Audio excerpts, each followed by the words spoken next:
ñi nga xamante ni it ñoo bokk ci kuréel yi woote woon manifester bi bu weesoo ku jéeg Ousmane Sonko Pastef kuréel bi nga xam ne moo ëmb organisation ñu tuddee seen bopp société civile te woote woon am na déclaration boo xam ne moom la ñu doon waajal waroon ko lay biir taskatu xibaar yi bu daanoo fii ak suñu jotaay bi ñu ko yëkkati dinañu ci ñëw mu mel ni ki ku ne gis na li xew démb bilan bi diis na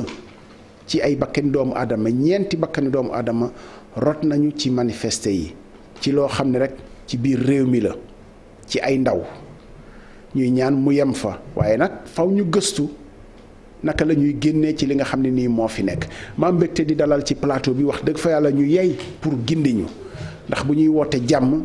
ci réew mi kilifa diine yi la ñu ciy faral di jiital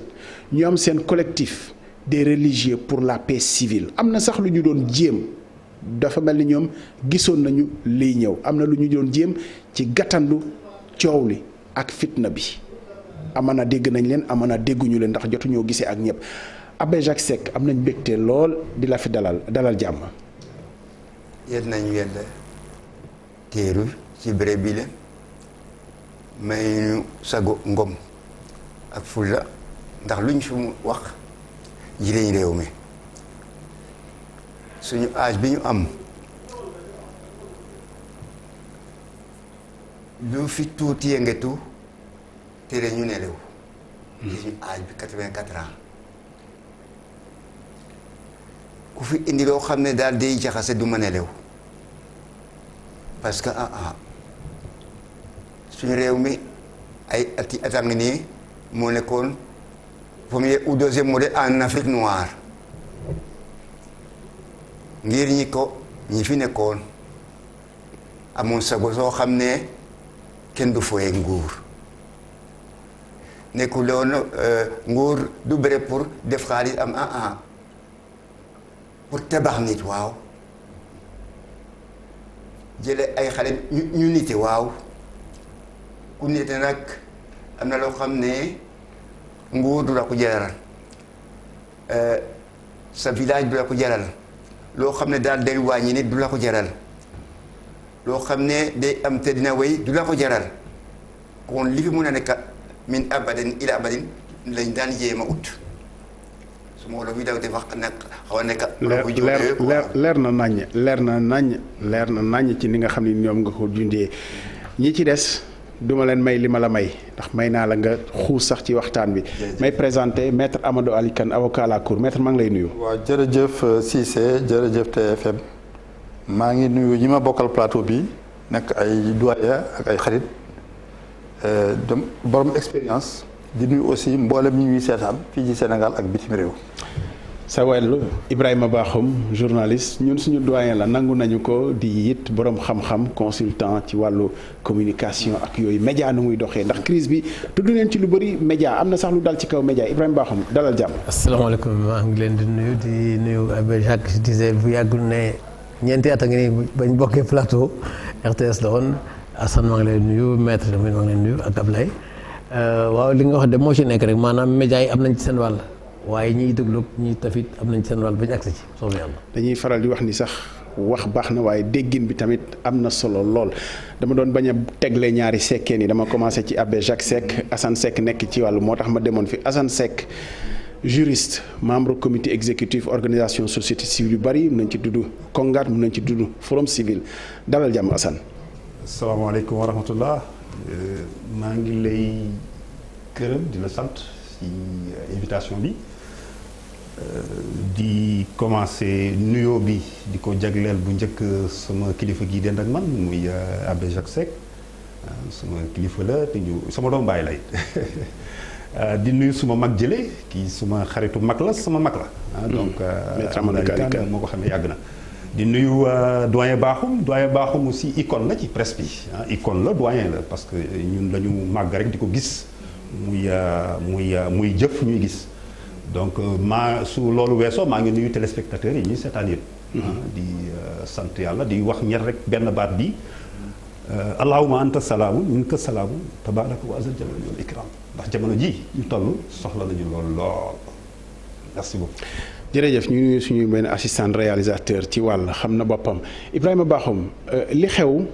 dama ko amul loo xamante ne nii nit yëgu ko te du média moo ko jottali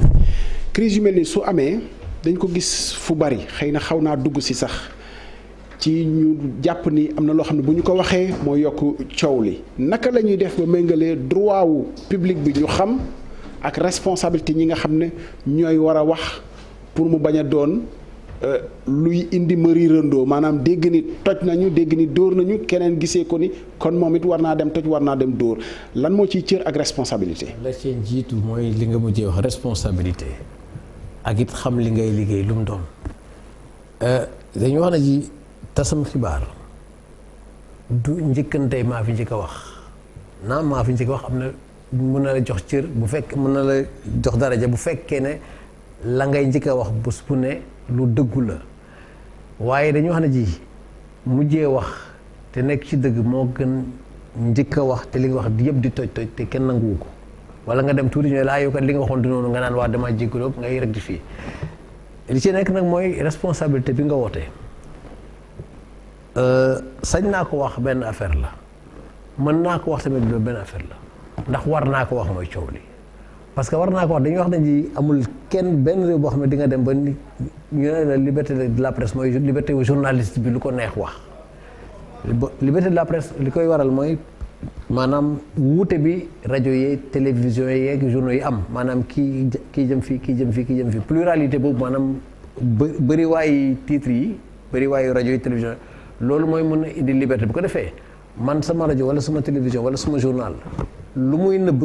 fekk na bu Ablaye wala bu maître mais loolu rek lay lijjanti pour wane ko te bu fekkee ne wane nañ ko mu amal nit ñi njëriñ loolu am na solo man maa ngi ko doon nëbb ndax dafa am xëy na suma intérêt bopp moo tax ma di ko nëbb wala maa ngi koy feeñeel ndax suma intérêt bopp moo tax ma di ko feeñeel lu ci mën di xew ka nga xam ne dafa nekk jàng métier bi comme man di ko defee comme ni ma ko xamee ko ni ma ko xamee kooku moom la muy bind dafay tax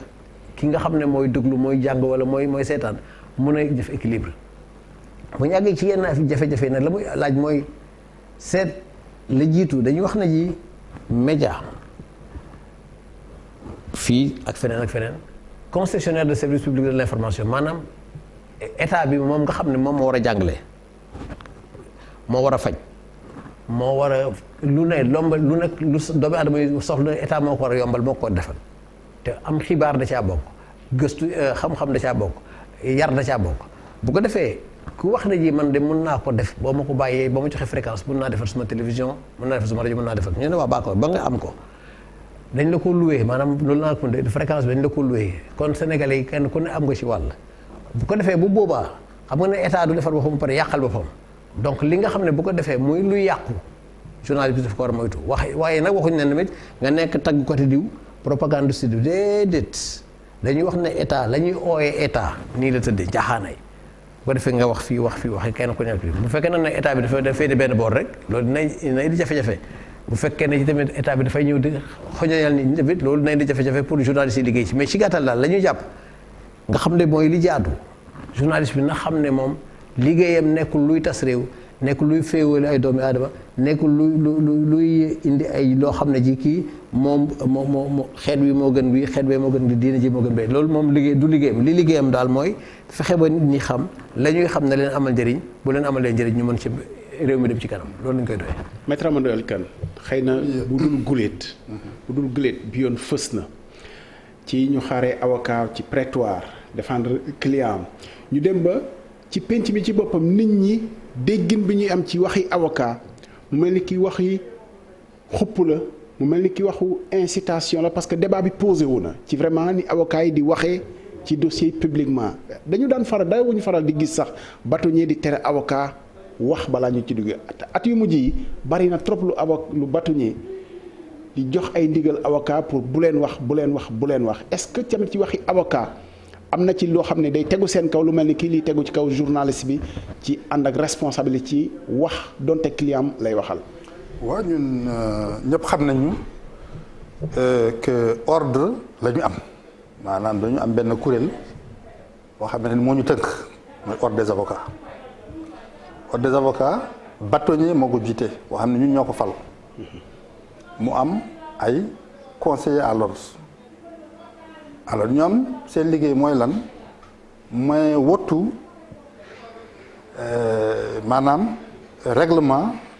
avocat bii tënk avocat yi parce que ñun dañu am déontologie dañu am ay règles yoo xamante ne suñu liggéey noonu la war a ci la war a tegu donc ñoom nag ñoo koy saytu bokk na ci nag par rapport à li nga wax avocat communication dañ ko réglementé man je suis pas là en tant qu'avocat je suis là en tant que militant des droits de l'homme su ma doon ñëw fii en tant qu'avocat il fallait que ma demande bâtonnier bi autorisation. Bien sûr. Alors donc booy communiquer en tant qu'avocat normalement war nga demander autorisation sauf maintenant dans certains cas comme nga génn audience ñu interpeller la nga wax mais soo bëggee def conférence de presse wala yëf yu mel noonu da nga war a ñaan autorisation may la lu tax loolu c'est pour que su problème amee ordre bi ban la défendre mais boo demee waxi sa waxi bopp en dehors du prétoire parce que avocat am na protection comme député la xam nga député dafa am lu ñuy wax inviolabilité ak irresponsabilité c'est-à-dire bu nekkee biir assemblée bu mu wax yépp amul benn responsable bu mën a gàttu avocat aussi même chose boo nekkee ci prétoire bi di plaider wax yi ngay wax ak contrat bi ñu ciy def mënul jur conséquences yow en principe donc sooy wax en dehors du prétoire man nga engager sa responsabilité loolu moo tax nga war a ñaan autorisation expliquer lan ngay wax ak li nga bëgg a def normalement c'est comme ça. militant droit de l'homme bi xanaa mun na constater ndoo ak ñun que plaidoirie yi entre guillemets bari na trop en dehors de li nga xam ne ni mooy prétoire yi conférence de presse yi finalement ñi nga xam ne sax ñoo yebal seen i avocat dafa mel ni dañuy nekk seen i porte parole sax pour porter combat yi nga xam ne nii moom la ñu porter loolu naka lañ ci taxawee. waaw il faut dire aussi que la défense maanaam daal taxawal client. C'est pas seulement aussi dans le prétoire ça se passe aussi. dans l'opinion. Dans les médias. Devant l'opinion parce que un prisonnier politique boo koy défendre mais tu es obligé de sensibiliser les gens sur sa cause. Une victime aussi d'une violation même chose wala ku jàpp ne aussi dañ ko jaay doole même chose donc la défense aujourd'hui à l'époque moderne ne se passe pas seulement dans les salles d'audience elle se passe aussi dans les médias parce que aussi évolution dafa am da ngay wut jéem a am soutien opinion bi loolu aussi c'est surtout dans les procès politiques que ça se passe mais évidemment dans un procès de vol de machin yooyu jaru ko mais quand c'est un procès politique ou supposé tel chacun ku ci nekk da ngay wut am soutien opinion bi mu comprendre sa cause àndax yow donc loolu mooy waral nit ñi di exprimer wu di présenter cause u seen client ci médias yi mais loolu yëpp aussi c'est encadré par exemple man su may defaan nit génn salle d'audience ñu interpellé ma xam nga foofu amuloo temps naan damay woote téléphone wut autorisation nangam tu parles wax mais su ma bëggee def conférence de presse xam loolu dañ koy waajal man ak su may ñooñ ñi ma bokkal dossier là tu demandes une autorisation donc encore une fois ñun suñu liggéey dafa tegu ci li ñuy wax déontologie dafa am ay règles de déontologie suñu biir déjà ni ñu comporter suñu biir dafa am ay chartes yu ko tënk avocat du def n'importe quoi vis-à-vis de son confrère ensuite aussi vis-à-vis du client ki lay jox dossier ki ngay défendre am na façon aussi booy kii ak moom ak vis-à-vis aussi des magistrats am na noo war a comporter wu alors vis-à-vis même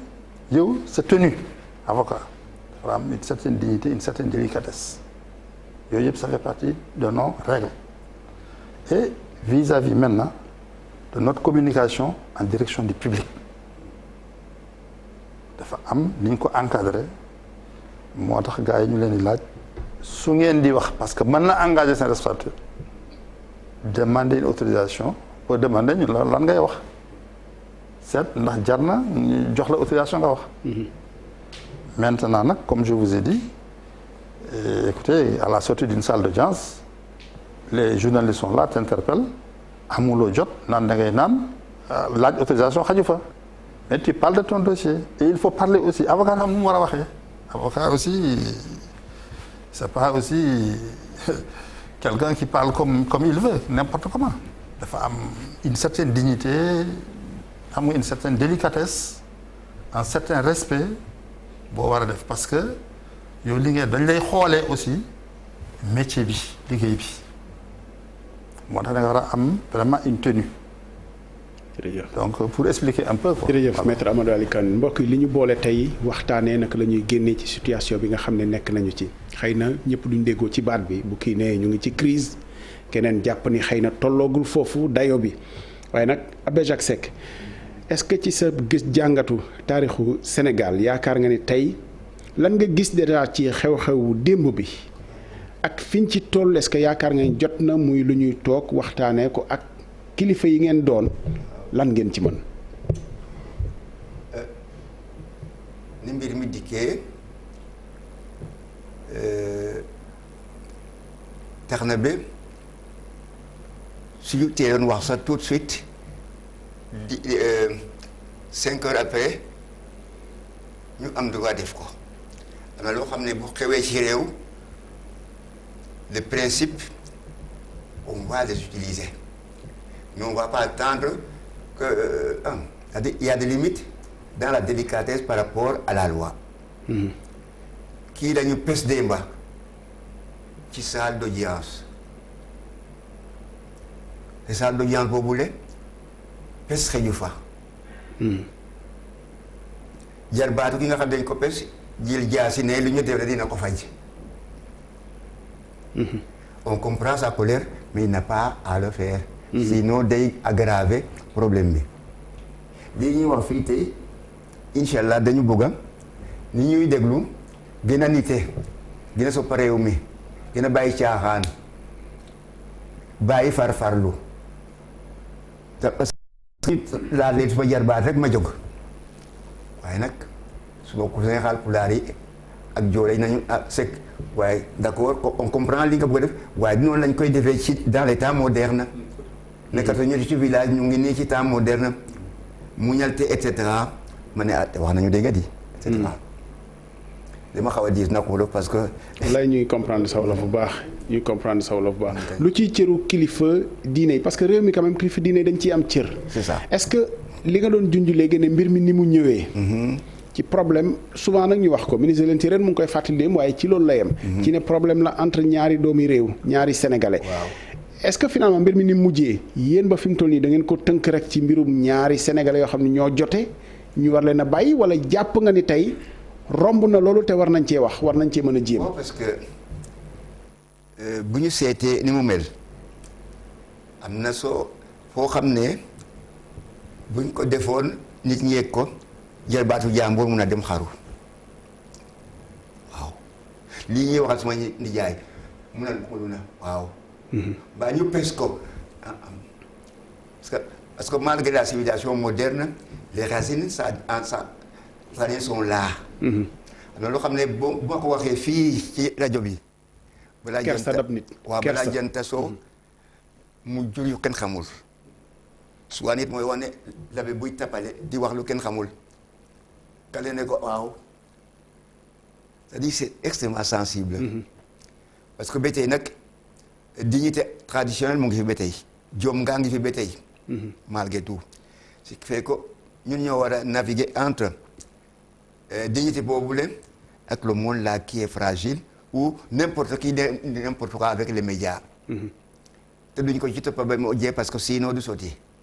alors il y a un mariage entre donc notre dignité traditionnelle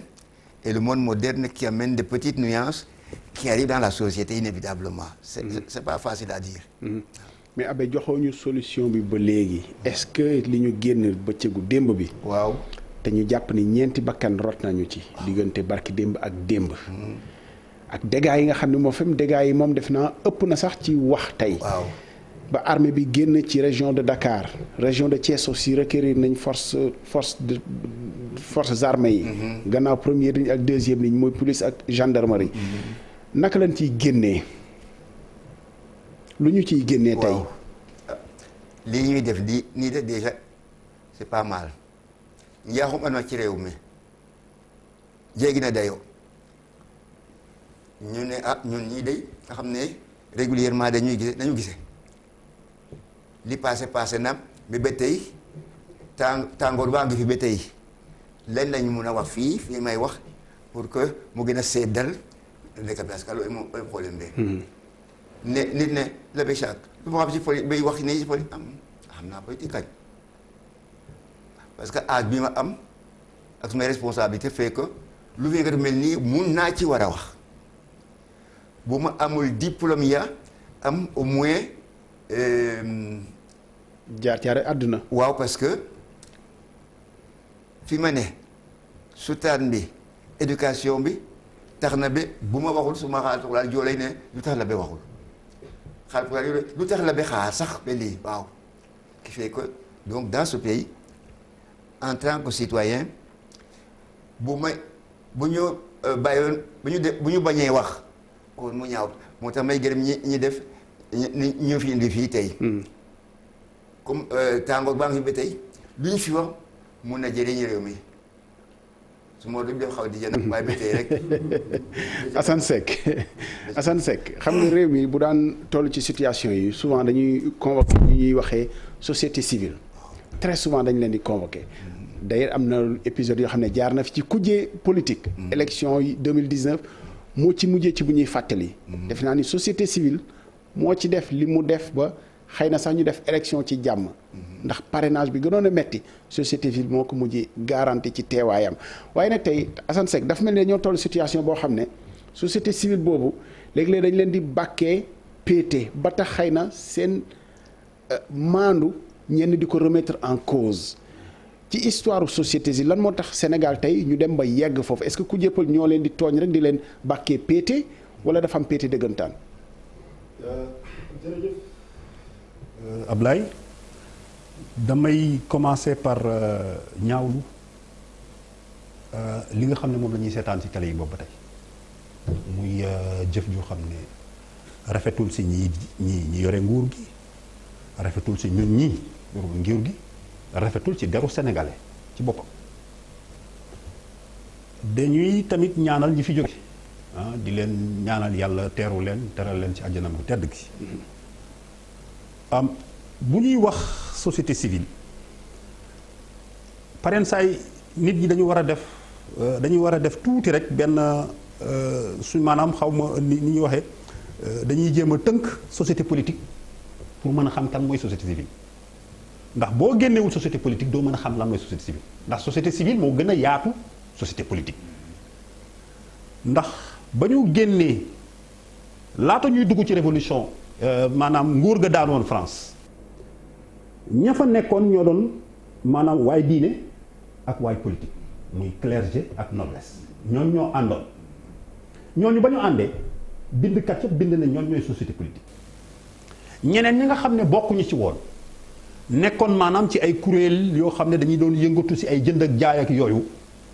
jamono bi ñu demee ba nga xam ne am nañ alal dañu créer seen cité nekk ci benn cité ñu koy wax bourg ñooñu la ñu wooyee bourgeois mais ñooñu ñoo lënkaloo seen biir bien entendu nit ñi jàppaleen si moo tax ñu ne révolution ba nguur gay daanu France bourgeois yi la révolution bourgeoise la woon ndax ay bourgeois ñoo leen daaneel waaye bourgeois yooyu société civile la woon société civile donc bu ñu xoolee révolution française société civile moo ko indi woon te foofu la parti politique meññee ko nag bi parti politique yi juddoo société politique nekkatul clergé ak noblesse mais société politique lépp loo xam ne ñépp ñoo xam ne ñi ngi yëngatu seen yëngatu yépp moom mooy am nguur société bu politique la te noonu maa ngi wax sama kanamu grand frère loolu la ko constitution yi charte ndayu réew yépp dégg waxee noonu ne ñooñu ñooy politique kon nag mu mel ni ne buñ ko xoolee société politique lu ndaw la leneen la ca des yépp société civile la waaye li am solo ci loolu mooy ci biir société civile du ñëpp ñoo mën a intervenir ci crise bi bu amee ndax dafa ci am ñoo xam ne ñoo lamboo loolu pour mën ci yëngatu ndax boo jëlee société civile ak ni mu toll ñii ñi ngi yëngatu ci gàncax gi environnement ñii ñi ngi yëngatu ci affaire napp gi ñii ñi ngay yëngatu feneen ñii ñi ngay yëngatu ñii ngi yëngatu ci diine daayira ñii ay congrégation chrétienne lañu ni mu amee ci jullit yi noonu la amee ci religion bu nekk ñooñu ñëpp ay membre société civile lañ ndax association lañ la wax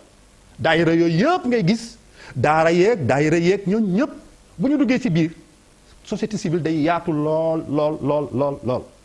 ba tax na nag. mais est-ce que société civile bi intervenir ci politique bi dafay doon kon société civile politique ci ñi koy waxee. mais société looloo tax nag. borom xam-xam yi di tudd société civile bu politique. est-ce que du looloo indi ñu leen di jam ci ñàkk a maandute bi. ci ñi koy waxee. mais loolu il faut que ñu jam leen ci ndax xam nga lu koy indi. yow bu fekkente ne yow ak nit yéen a bokk fa ngeen jëm. ngeen ànd dafay yomb. tey jii Amadou Ali kenn ñëpp xam ne day yëngatu ci droits humains ci lañ ko xam kenn xamalu ko ci ay parti waaw tey jii bu toogoon tey jii di yëngatu ci droits humains RADDHO di yëngatu ci droits humains muy moom wala muy RADDHO moom kese ba gis ne que ñoom la ñu gàddu woon di dox pour dimbali ci nit ñi parce que loolee leen tax jóg ak yelleef yooyu ñu bañoon ñu salfaañe kenn mi ngi jóg di dem ci nguur ne leen yéen kat ak yelleef yi ngeen di bañ ñu salfaañe man nii loolu ma tax a jóg bu fekkente ne yéen toog ngeen muy lu dëggu société civile boobu mën na jàppale kooku pour que ak yelleef yooyu mu tax a jóg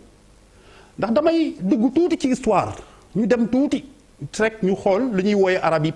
islamique ñu xooloon nekk que yonti yàlla Seydina. foofu nag man dama la ci mën a. non dama bëggoon évoquer benn cas rek kaawu Umar. bi mu ñëwee benn baat la waxoon ma bëgg tamit ñu réfléchir ci tuuti dafa ne moom bu fekkee moom la ñu dénk nguur gi moom dafa jàpp ne responsabilité mooy bu melentaan amee lu ko metti responsabilité am la bokkul nag ak société civile jamono bii nga xam ne dafa dem ba juddu ci moment bi nga xam ne dafa am crise li ñuy wax état interventionniste nguur moo toogoon war a mën a mbuub ñëpp loolu yore lépp mais bu fekkente ne lépp mënta mat effectivement surtout suñu dëkk yi li ñuy mottali moom mooy société civile ay nit ñoo xam ne dañu jóg seen ay kattan ci wàllu napp ci wàllu wàll wu nekk ñu ciy yëngatu bokkuñu fenn waaye pour jàppale nit ñooñu pour que ñu mën a taxaw ak mën a am la nga xam ne moom mooy seen àq ak seen ay yelleef ci biir dëkk bi je pense que loolu mooy indi lëkkaloo beeg société civile bi loolu explication bu rationnelle la waaye bu ñu xuusee ni ñuy doxalee mbir mi dañu gis ne que ñaari mbir la yoo xam ne kii day wàlli di dugg fii kii di wàlli di dugg fii ñu koy wooyee transhumance bu ñu ko xoolee ci logique u transhumance c'est-à-dire bu ñu ko xoolee ci bëtu transhumance li ñuy wooyee transhumance loolu problème la Sénégal ndax loolu jàngoro la jàngoro effectivement dañ koy faj mais jàngoro la mais parce que jàngoro bi mooy tey jii bu fekkante ne membre société civile jóg na gàddu dara waaye politique bi ñëw gàddul ko loolu gàddule ko ñooñu mën nañu ànd dox waaye bu fekkente ne yow jóg pour dem la tax a jóg rek moom mooy que yow sa poosu bopp wala sa amu bopp wala sa nekkin loolu mënuñu wax ne que looloo la taxoon a jóg loolu foofu la je pense que bu ñuy am xalaat bu ñuy waxaat ci transhumance côté boobu rek moo mën ci transhumance mais donc li àndandoo woy politique ak woy société civile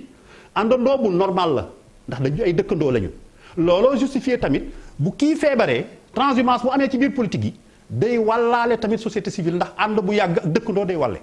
je pense que li mooy problème bi effectivement am na kon société civile bu bari bu ñu la tënkee yow ci militant droit de l'homme bi très souvent dañuy faral di yaakaar ni fu muy waxee rek ci ki nga xam ne nii moo gën a néew doole maanaam ki nekkul nguur moom lay waxal très souvent ndax ki ñuy fell ay droit am du doon ki nga xam ne nii moom moo gën a fort naka la ñuy def ba loolu am ci njaaxaanaay te duñu leen faral di joxoñ ci péete pour ngeen mën a jouer rôle ci li nga xam ne nii moom lañ nekk pour jàmm mën a ñëwaat. waaw xam nga ñun nous avons dañu am rôle promotion mooy ñëpp xam nañ ko mooy publicité xamle droits humains lu mu ëmb lan la loolu mooy rôle promotion ak rôle de protection maanaam aar droit yooyu nga xamante ne ay constitution ay loi ay convention internationale ñoo ko may nii par exemple dafa am benn convention la convention l'UEMOA bu may nit ñi nga am l'assistance d'un avocat dès l'interpellation. le règlement 5. defe naa règlement 5 ñëpp xam nañ ko ci règlement UEMOA ci réew. am na yeneen aussi noonu. donc ñun suñu rôle mooy nit ñi fexe ba nit ñi xam yooyu ba pare aar droit yooyu maintenant su fekkee mbir taxaw na te ñu gis ci mbir moomu ci biir mbir moomu dafa am benn droit benn maanaam sañ-sañ bu ñu may ay nit bu ñu jalgati ñu jàppale kooku ci loolu ça c'est une chose. leneen li ma ci mën a teg moo di ne que souvent li ñuy liggéey mu jëm ci kilifa bu siiw moom la ñuy gën a fësal mais suñuy accès fii un paysan wala keneen en général kooku nit ñi duñ ci wax ba tax ne dañuy defe ni que ñun borom doole yi daal la ñuy jàppale duñu jàppale ñu néew ji doole ci maanaam dossier yu fës yi daal ci voilà loolu la nit ñi yaakaar alors que nit ñu bëri day ñëw ci ñun ñu jàppale leen ba régler seeni problème fekk benn rajo wala benn journal yëgu donc loolu aussi dafay am xam nga droit de l'homme nag dafa nekk loo xamante ne fokk ñu koy protéger toujours parce que c'est pas donné une fois pour toutes amul benn réew booy jàpp ni fii daal say droit yëpp yemb na acquis c'est acquis dafa mel ne les vagues de l'océan day dem ak di ñëw même États-Unis boo fa jëlee gis nga le mouvement comment Black Lives Matter gis nga ko xam ne kon nit ñu ñuul ñi seeni droit ba tey des na fa fii aussi c'est la même chose fii ci biir réew mi yow est-ce que sa xel dina dem ci ni lii lu ko suuxat mooy xëy na fell ci ay droit wu jàmbur moo ko lal ci nit ñi guux ba mën a ci ñoo guux coow bii nii ñuy wax nii waaw non xam nga coow bii nii pour man jàpp naa ne dafa am ñaari droit yu ci am y a le droit au juge bépp doomu aadama bu jàpp ne dañ ko tooñ am na sañ-sañ porter plainte yóbbu mbiram ci kanamu yoon parce que su fekkee droit boobu amul justice privée mooy am su fekkee man buñ ma tooñee mënuma plainte damay daal di wut beneen façon bu ma fay te loolu nag du defar société ordre ak jàmm mooy tax mu jëm kanam donc il y a le droit au juge il y a aussi le droit à un procès équitable du caagin aussi nit nee na def naa nii rek kooku am na dëgg alors ñu war ma teg comme su fekkee dama coupable dañu war a reconnaître aussi présomption d'innocence jàpp ne fii rek teguñu ay preuves yu wane ne maa def dañ jàppe ne man fu mu ne nii dama set je suis innocent ba noppi su fekkee am na ay sart yu ma may ay droit comme par exemple cas bi ñuy wax nit ki nekk député te constitution ak règlement intérieur assemblée nii député day boo koy topp ci lu flagrant délit il faut nga summi malanu kiir laa yëpp bon nax obligatoirement foog ñu respecter loolu ñu bañ ko convoqué wala yóbbu yoon te defuñu loolu man dama jàpp ni premier code bi am ci dossier bi ci suma gis-gis sama opinion laa joxe fa la départ ensuite autre chose le deuxième code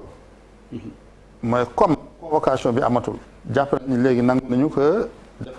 dañu war a jaarale ci yoon voilà jaarale ci yoon suñu kii bi jarloon yóbbu force de sécurité foofu parce que dafay mel ne que ci xelu nit ñi te dañ ko jël si par force donc pour man ñaar yooyu faussé na débat bi d'entrée de jeu ñu nekk ci tëkkonte voilà loolu aussi bokk na ci li yokk tension leneen li yokk tension ci man su ma gis-gis mooy woo nañ ko ñëpp xamoon nañ ne mu nar a demee on n'a pas besoin d'être un grand intellectuel pour savoir que lii kat du nekk lu facile. pour xam ni nit nañ ko gunge. voilà loolu tout le monde devait le savoir. parce qu'on a déjà vu. bien sûr événement yi amoon avant. donc kooku ñëpp xamoon nañ ko mais man dama jàpp ni que le ministre en charge de la sécurité waroon communiquer la veille xamal ne kii de ñun nguur gi danañu gàddu sécurité yëpp. itinéraire bi yëpp ci passage am fi muy dem. maître débat bi mooy état bu ne ci làmmiñu préfet bu ne moom dafa am xibaar pour bu jaaree fii dana am lu fa xew est-ce que dafa war a jël disposition pour ba ku ñuy jëli bu bëggee jaar foofu ñu bàyyi ko sañ-sañe mu jaar fa muy jaar état jël ci responsable matériel sécurité fu wala état war naa ne fii daal comme wax jaar dina am jafe-jafe feneen la ñuy jaar. moom laa nekkoon di la wax. dama ni la veille bala événement bi am ñëpp xamoon nañ ne à peu près. ce qui était possible. xamoon nañ ko. mais bu ñu déggoowul. léegi non maa ngi wax je te laisse finir. ñu xamle que ñoom état dina assurer les forces de sécurité danañu assurer sa sécurité. ba mu àgg fa jëm. xam nga. deux ñu xamle ne pour des raisons de sécurité publique ñoom ñooy fixer itinéraire bi. mu xam ko à l'avance pour des raisons de sécurité publique parce que am na fu muy jaar mën na indi coow mën na indi yenn mbir ay gilaawaali sañ-sañu état la. kooku mais oui c'est à l'état d'assurer la sécurité des biens et des personnes. rôle état ñaar la assurer la sécurité des biens et des personnes et promouvoir le développement amul leneen sécurité des biens et des personnes nag li mu ëmb bëri na promouvoir le développement li mu ëmb bëri na. léegi luy àtteewu citoyen bi la ne man fii laa bëgg a jaar. non ça c'est sañ-sañam pour mu décider fu mu jaar. mais c'était à l'état de le dire la veille c'est là où j'ai dit qu'il y a eu un couac.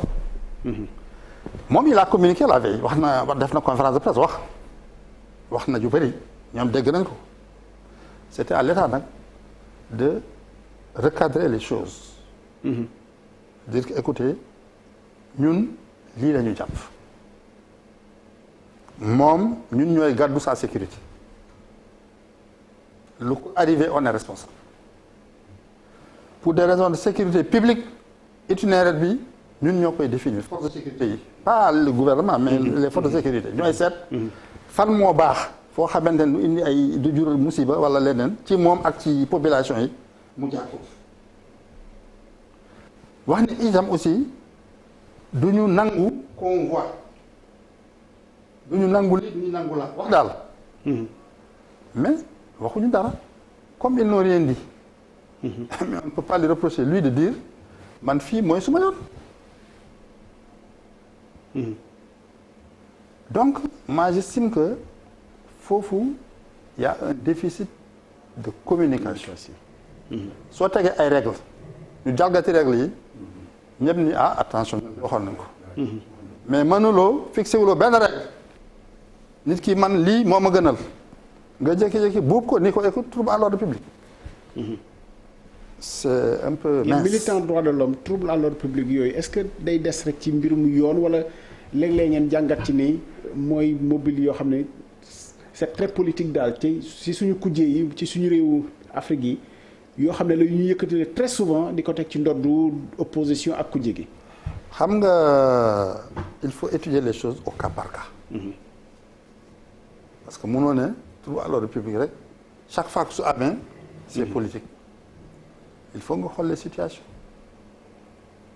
par exemple si on prend concrètement bii nii le gars est convoqué il accepte d'aller répondre Et là aussi, moi je voudrais dire aussi que sur ce point aussi, moi je reproche à la société civile de n'avoir pas pris ses responsabilités. Quand un citoyen est convoqué par la justice, il doit aller répondre. Mais tout le monde a répondu. ñi gën a tedd fii ci dëkk bi. woo nañ leen ñu dem wuyu. Serigne Touba n'avait rien fait. à part jàngale diineem xam nga. ñu woo ko Saint-Louis mais il est parti la répondre. mais société civile boobu am ñun ñii à l'époque moderne je pense qu'on peut le. ñoom Ablaye Wade. am nañu ci ñoom Nelson Mandela. xam nga Khalifa Sall mii. il y a pas longtemps. c'est que da nga estimer ni ils l'ont fait un peu tard wala ils l'ont parce que quand même on peut le rappeler ah ku mel ni Alioune Tine nga xam ne membre la ci société civile boobu dem na au nom de cette société là seeti ko pour ne ko wuyu jil mu nangul ko aussi je pense que est-ce que c'était trop tard. mais ils l'ont fait quand même xam nga man je considère que ñun dans notre pays l'une des faiblesses. moo di ne que ñun on défend les personnes plus que les principes. yow Ablaye Cissé suma xarit nga loo def daal lu mu mën a doon man yow lay àddal alors qu'il faut défendre les principes réew ay principes ñoo ko yor su principe tegoo quel que soit le régime qui vient bu fa jaarul ñu dal ci kaw loolu moo amee gis nga en Europe léegi da ngay gis nit nekk victime de racisme xam ne doxandeem la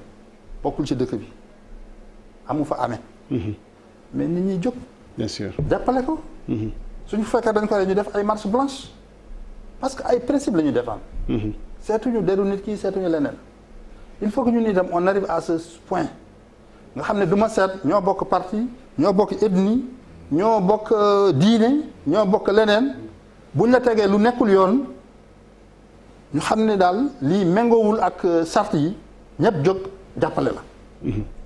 nga am doole nga ñàkk doole nga nekk étranger ou pas étranger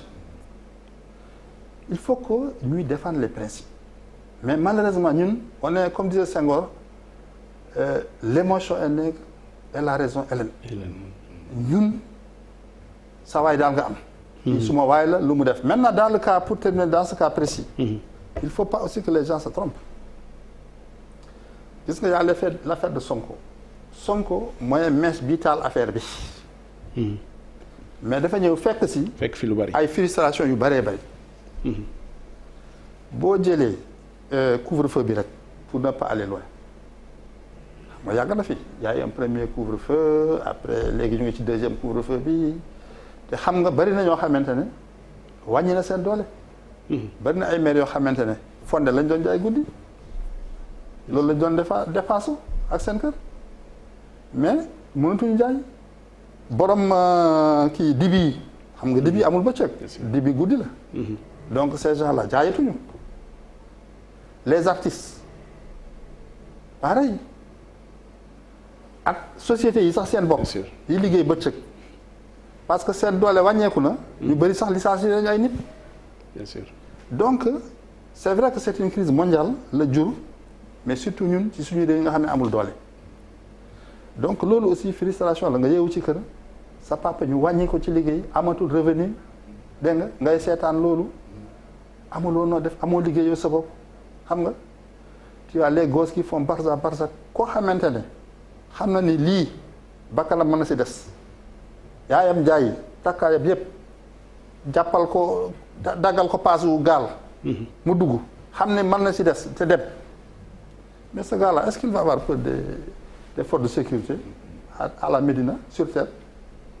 ku ragalul dee géej dékku na ndax di nga ragal dee sa dëkk ci suuf donc il faut que les gens comprennent aussi que la jeunesse a changé la jeunesse ba woon ak bi am tey bokkul ñii man de ñi ma gis man demee ma leen de ñii ragaluñu dee parce que c'est des gosses dans le discours seen vie dans le discours amatul sens et c'est une question que j'aimerais passer à Ibrahima Bakhoum mais nga tontu ci rapidement comme ne nga ñi nga gis moo tax ma ne dans le discours ci li xew démb boo ko jàngatee yow gis nga ci action terroriste ci définition bi gis nga ci loo xam ne yaakaar ngeen force occulte la après la même question à Ibrahima Bakhoum non y a pas de terrorisme ça c'est un bien grand mot le terrorisme au Mali c'est des bombes c'est des machins ñëpp xam nañu terrorisme même fii amul terrorisme kenn tegu bombe ce qu'il y a li daan am. moo daan am avant c'est ça qui a eu lieu en 88. moo am en 93. moo am yeneen crises yi am yëpp gis nañu loolu. La seule différence c'est que maintenant on a des jeunes qui sont désespérés qui sont désabusés qui n'attendent rien de la vie. dee sax moo leen gënal seen dund bi nga yeewu ci kër sa yaay di la jëndal ndekki di la jox sikara xam nga yow mënuloo ko defal dara.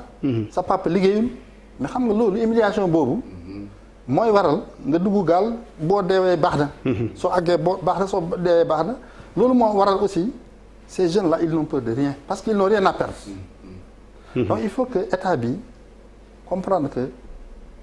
ils ne sont pas dans un face à face avec Sonko. Mais au-delà de ça bien plus que ça il y a un face à face avec une partie de la population ou même la population. Parce qu'il y a trop de frustration. C'est un front social. Il y a un front social. Parce que dañu daan gis foog ma jàll ci Ibrahima dañu daan gis syndicats yi dinañ mobiliser pourtant front social la ñeneen ñi mobiliser li daawul am mbooloom yëpp génnandoo te mu jàppandoo Sénégal yëpp est-ce que le ministre de l'Intérieur wax ni ñuy identifier action li ñu def ay action terroriste la ak ay forces occultes ñoo nekk ci ginnaaw est-ce que luy jëmale ci yoonu solution la pour ñu génn ci. dëgg sori loolu sax xam nga maanaam li ñuy wax terroriste bu fekkee da nga jël ca fay reen ba mooy ki nga xam ne rek dina def loo xam ne da lay tiital wala mu jaaxal la loolu mooy terroriste waaye nag bu ñu demee ba nga xam ne dañ ko def terrorisme politique nga xam ne kon lii saa bu ñu ko waxee rek dañuy wax ne ji mooy ñi jël ngànnaay pour def naa nga moo xam ñu teg bombe moo xam ñu dóori ñoo xam lu ñu def loolu la dem nañ ba loolu la ñu nangu comme terroriste dem nañ sax bu dal ko diine boo xam ne moo koy féetewoo léegi nag lii ma xam ne moom laa gis Ndakaaru affaire ci biir Sénégal bu fekkee ne waaw luy tiital nguur la waaw mën nga ko ooyee noonu waaye terroriste fekkee ne ci nguur gi ci boppam moo def lu tax nit ñi dem ba mu yàgg ñu jàpp ne lii rek moo fi des ndax la nga bëgg a wax amatoo foo ko jooyee wala boo ko jooyee du mujj fenn li Assane wax sànq ne da ngay gis koo xam ne dafa ñëw ngeen ànd nga di ko mu la ngay jooy mu lay jooyle nga xëy benn bés gis ko mu màngaan transhumance mooy màngaan mu màng dem feneen nga ne man kat li ma doon yaakaar fii mu du ma ko ci am moom nga jàpp ne moom léegi nag nekk na borom daraja amatul sa jot société civile buy toxul boolu noonu la koy ooyee maanaam du doon société civile mooy toxu mais ay nit ci biir société civile ñu ko doon oo bàkkoo ñoom ñooy toxu ñooñu nag bu daal dajee yëfi agsi fii nga ne bon léegi kon lii man lii maître wax sànq ci leer na nañ la frustration yi dañoo bëri ñàkk gi rëy jaaxle bi bëri ba nañ boo ko doon lim benn da ngay xool kii nga xam ne fa la doon jaayee naam organiser dëkk moom mënut a ñàkk waaye nag du tere dañuy wax li nga xam ne moo fi ne xam nga dañuy wax expliquer bokkul ak justifier maanaam mun taxul nga mën a nangu ne loolu war na waaye nag dama la wax rek li dajaloo rek de fait kii fi amoon gaaraasam nga xëy toxal ko moo ko xale yi ñoo fa nekkoon di liggéey xale yi amatuñ fenn fu ñu mën a xëy dem fa gaaraas la woon mécanicien wala lu mu di doon kii fi la doon jaayee nga xëy na ko noonu dañuy defaraat dëkk bi jógal fii kii fii te fekk dëkk boo xam ne lu ci gën a bëri ci Sénégal ndakaaru la lañ dajee te li nekk daje ndakaaru kat nekkul loo xam ne dafay ñëw doon xam-xamu liggéeyi dara maanaam lu création du xam-xamu xalaatin lan la am naa daal mën naa bëgg naa jaay parce que man jaay rek lay def jaay bi nga jaay sax moo ko loo ko waaye nag noo def ba góorgóor rek baax léegi nag ci biir loolu ñooñu nga jëlee leen fii damay organiser fii kenn bu fi kenn toog kii def lii loolu am mbooloo la boo xam ne ji ñu ngay dajale ak maire seen xol di tàng te xam ko fu ñu koy jaayee fu ñu koy jooyee am keneen koo xam ne ji weer yëpp léeg-léeg ngeen dégg ñu naan ñun kat waroon nañoo orienté wuñu am nañ baccalauréat kenn waxuñu yóbbu ñëwuñ fi da am kenn koo xam ne man na joxoon nañ ma formation pour ma nekk jàngalekat waaye ba fi ñu toll gi joxaguñ ma dara xam nga benn yooyu dañuy wax ne ji benn taal fii xal rek moo fa nekk tuuti matt googu nekk fii xal jege ko tuuti lii ne fii ak ñax googu ne fii da ngay xëy benn bés boo taalee benn ci ñoom bii jotale bi bay jotale bi rek yëpp ne jëppin foofu lañ toll loolu moo tax maanaam benn clé yooyu moo indi coow li bu ko defee nit ñi lan la mer ma ñenn ñi meroon jaaxle ba jaaxle woon loolu yëpp boo ko dajalee ñu am lenn loo xam ne moo ci dugg rek ñu ne kon nag lii baax na lan la li ci dugg li mooy lan mooy nee nañ affaire Sonko ak Adji Sarr foofu lay fi déparé. waaye loolu bu fe xam nga dégg nañ fi ba tàyyi benn ci gën a bi ci gën a fës mooy ba xewoon Tambacounda. xew na fa ba jóge fii te coow li bëriwul noonu. la ci nekk nag mooy nit ñi bu ñu dajalee ba mu yàgg am kenn koo xam ne dafa siiw fës ñu koy Ousmane Sonko moom bu neexee fës na bu naqaree fës na ku ko bëgg yëpp moo ci am ku mel noonu bu fësee lu koy jub lu nekk dafa am lu ñu ko mën a gérer. même bu fekkee ne man maanaam nañ jël lay wi maanaam dañu wax na ji dañ ko def ndëgg sërëx boobu nañ ko teg fee jàpp rek na ji moom Ousmane Sonko la bu fekkee loolu am na ñu tudd ne diw moo def nii mais nañ njëkkante jël diw yooyu rek teel a leeral bu fekkoon ne dañu njëkk ne ak yow lañ yow ko dégg nañ tudd nañ ci ba Sénégalais yi dégg na ji kii wax nañ ko ci lii kii wax na di mais yow déggoo ñooñu li nga dégg yëpp mooy dama wax na ji nit ci façon yooyu ñuy wax noonu sàkku koo xam ne da nga ko forcer wala nga bett ko wala nga tiital ko yu mel noonu wala boog nga nekk am dogal ci moom façon yooyu yàgg na fi te dossier bi du gaawee nii nga xam ne ji diggante bañ ko waxee ak bi muy feeñ ci presse bi yénn ñu toog tuuti yëf yu bëri ba nga dégg ñu ne ñu ngi convoqué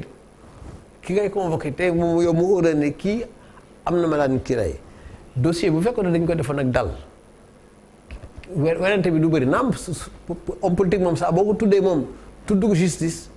il faut am ñu am fu ñu ko féetale waaye ca njëlbeen ba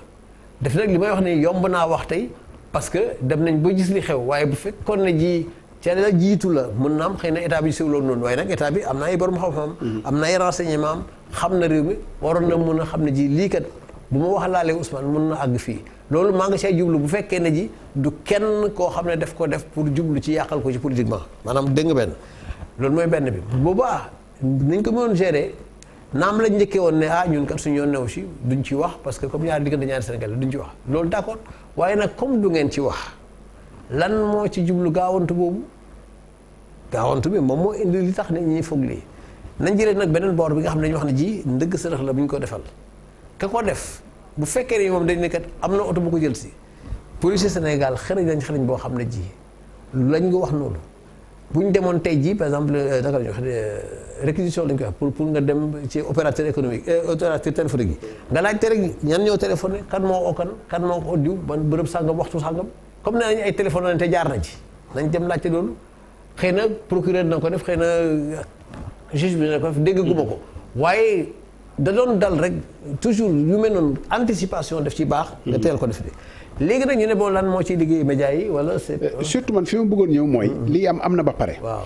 démb est-ce que diggante démb ak tey namm nga kàddu président de la république parce que ministre de l'intérieur moom la ñu dégg est-ce que yëf yi yaakaar nga ne toll na foo xam ne quand même jotoon na moom mi président de la république mu wax ñu ngi ñuy wax ni nag ci kanam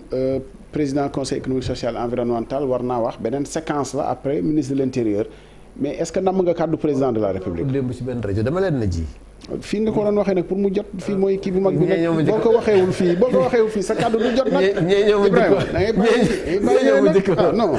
merci Ablaye da nga leen wax ci télé bu mag bi laay dem fa laa koy waxee ayca loolu pour beneen yoon la yóbbaale ko pour beneen yoon def di dama wax na ji fi ñu toll nii waxi président rek la di déglu kay njëkk a wax démb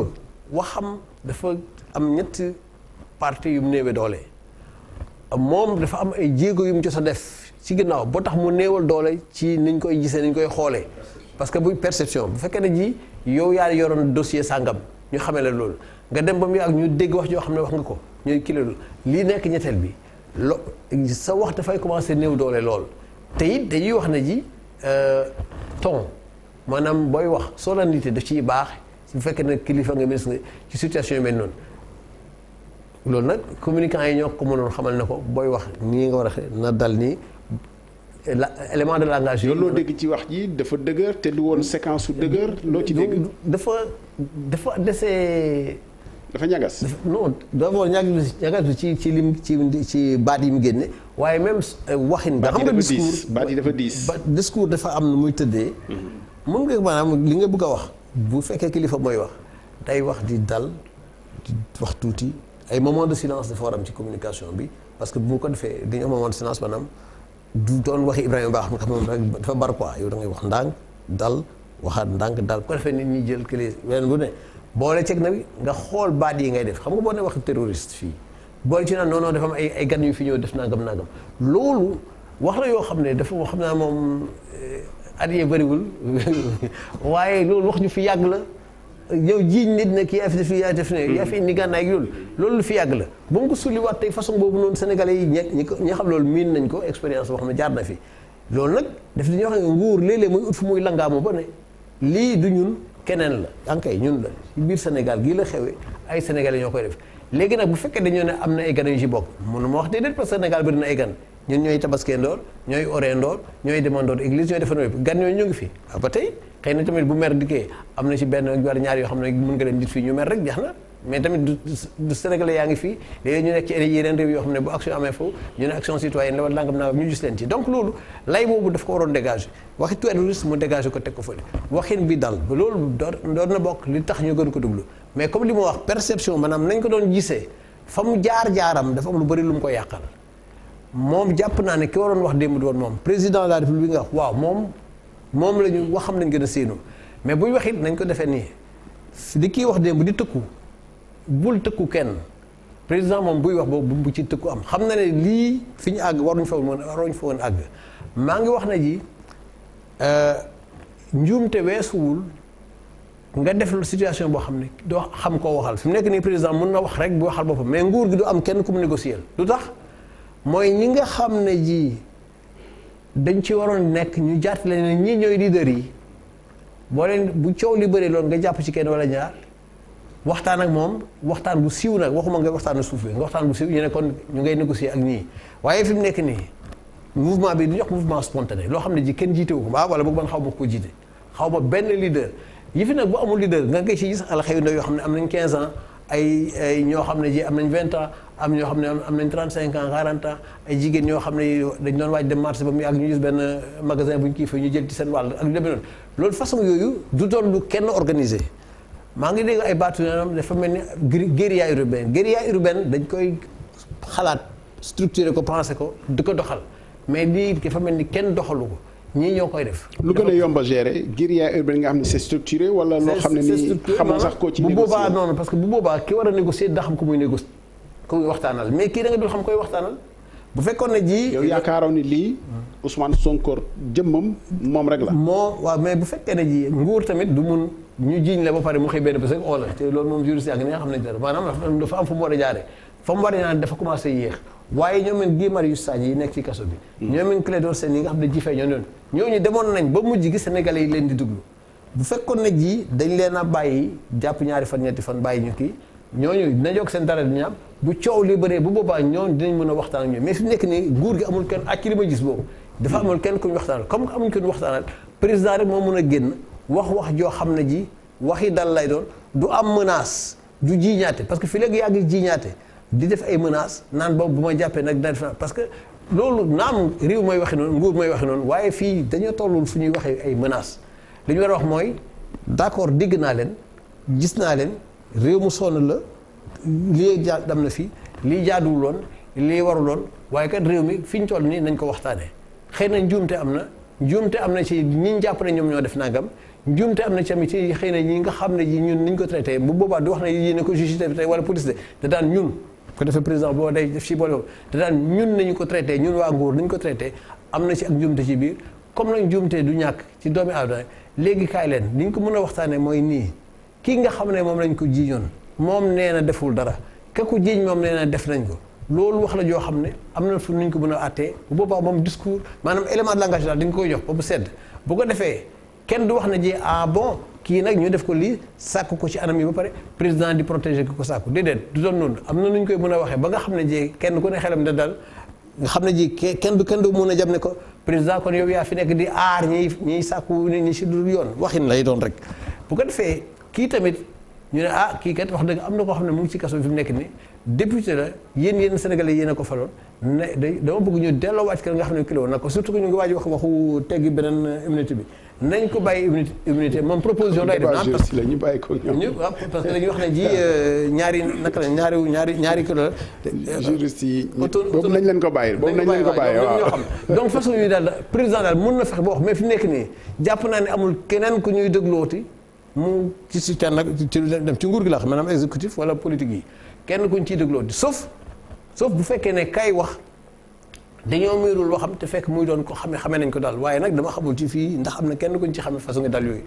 léegi ñii waxoon nañ fi mu nekk nii ñi ñaa ngi naan nag kilifa diine lañ wax nañ wax waaye nag kilifa diine bu fekkee ne dafay wax te doo ko déglu muy wax doo ko déglu day demam yàgg tamit moom du nangu waxam soof du nangu waxam mbedd mi miin ko pare te du ci def dara donc fii président laa jàpp ne moom rek moo ci mën a te wax mais doon waxu dal waxu jàmm bu am benn menace bu ca des nag bu ko defee ci suuf lañ koy waxtaanee. bu soow ñëwee kay ni ñu ko annoncé comme ci kàddu président Idrissa Seck bu mburu mi ñëwee suñu poñse dina baax defe naa ni Abbé xam nga Ibrahima Bakhoum moo la jébbal laaj bi ndax moo ne kilifa diine yi yéen li ngeen ciy ragal léeg-léeg wax ñu bañ leen a déglu ci jamono yi ñu toll nii kilifa kër labbe war naa mun a jóg sol dàllam woolu président wala mu seeti ko kilifa kër diine yi gis nañ lu fi maam Abdou doon dox sëñ Abdou Lahad kilifa yu baax yi ba ci tey sëñ Mountakha gis nga ko moom moo njëkk a dajale président Macky Sall ak président Abdoulaye Wade ci loo xam ne ci diiru fukki at amul ci biir réew mi donc am na lu ngeen mën est-ce que tey sañ-sañ la pour ngeen jël seen dàll seeti wala ngeen woolu leen ci waxtaani biir néeg Abbé wax ko ci wolof yu leer nag Georges Déthié mu ngi ma naan Abbé moom bu ko neexee rek la wolof yu dul leer waaye bii moom wax ko mu leer Abbé waaw.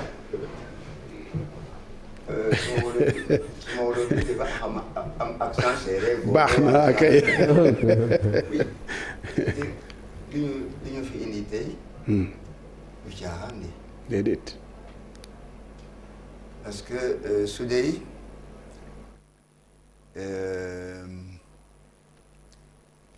xale bu góor bi comment il s'appelle encore. Ousmane Sonko waaw.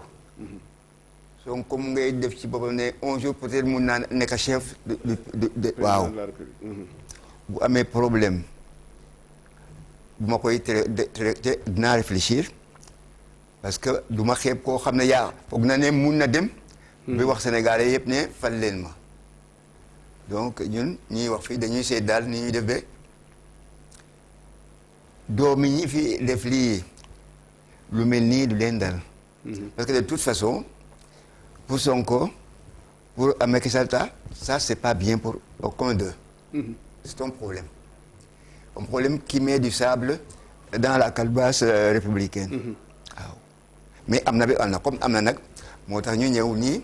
ndax xam li ñuy wax du wax bi jur lu gën a baal réew mi. moo tax moo ñu indi fii waaw ni ñuy def ba xëy na bu ñu fi jógee ne la ba Jacques Seck àndal ak kii ngeen dem seeti Sonko sa suuf mbaa Macky Sall et cetera parce que waxuñu pour wax dañuy wax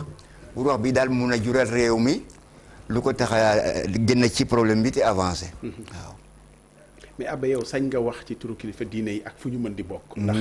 wax dëgg fa yàlla xam nañu sa taxawaay aussi sa jaar-jaar. loolu sénégalais yi na tableetuñu ko. waaw donte léegi retraité nga maanaam waaye ba léegi yaa ngi dox ci collectif des religieux pour la paix boobu am na lu ngeen ci doon jéem sax. mel ni amoon ngeen ci yëg-yëg pour ni lii kat bu ñu ko gàttanduwul. mun naa dem ba ëppi loxo. dëggantaan est-ce que jot na. pour kilifa diine yi. muy xalif généraux yi wala muy kilifa kër labbe. am loo xam ne nii jéem nañ ko ci. boo ñu ci waxul lépp it xëy na am na luñ ciy jéem am déet.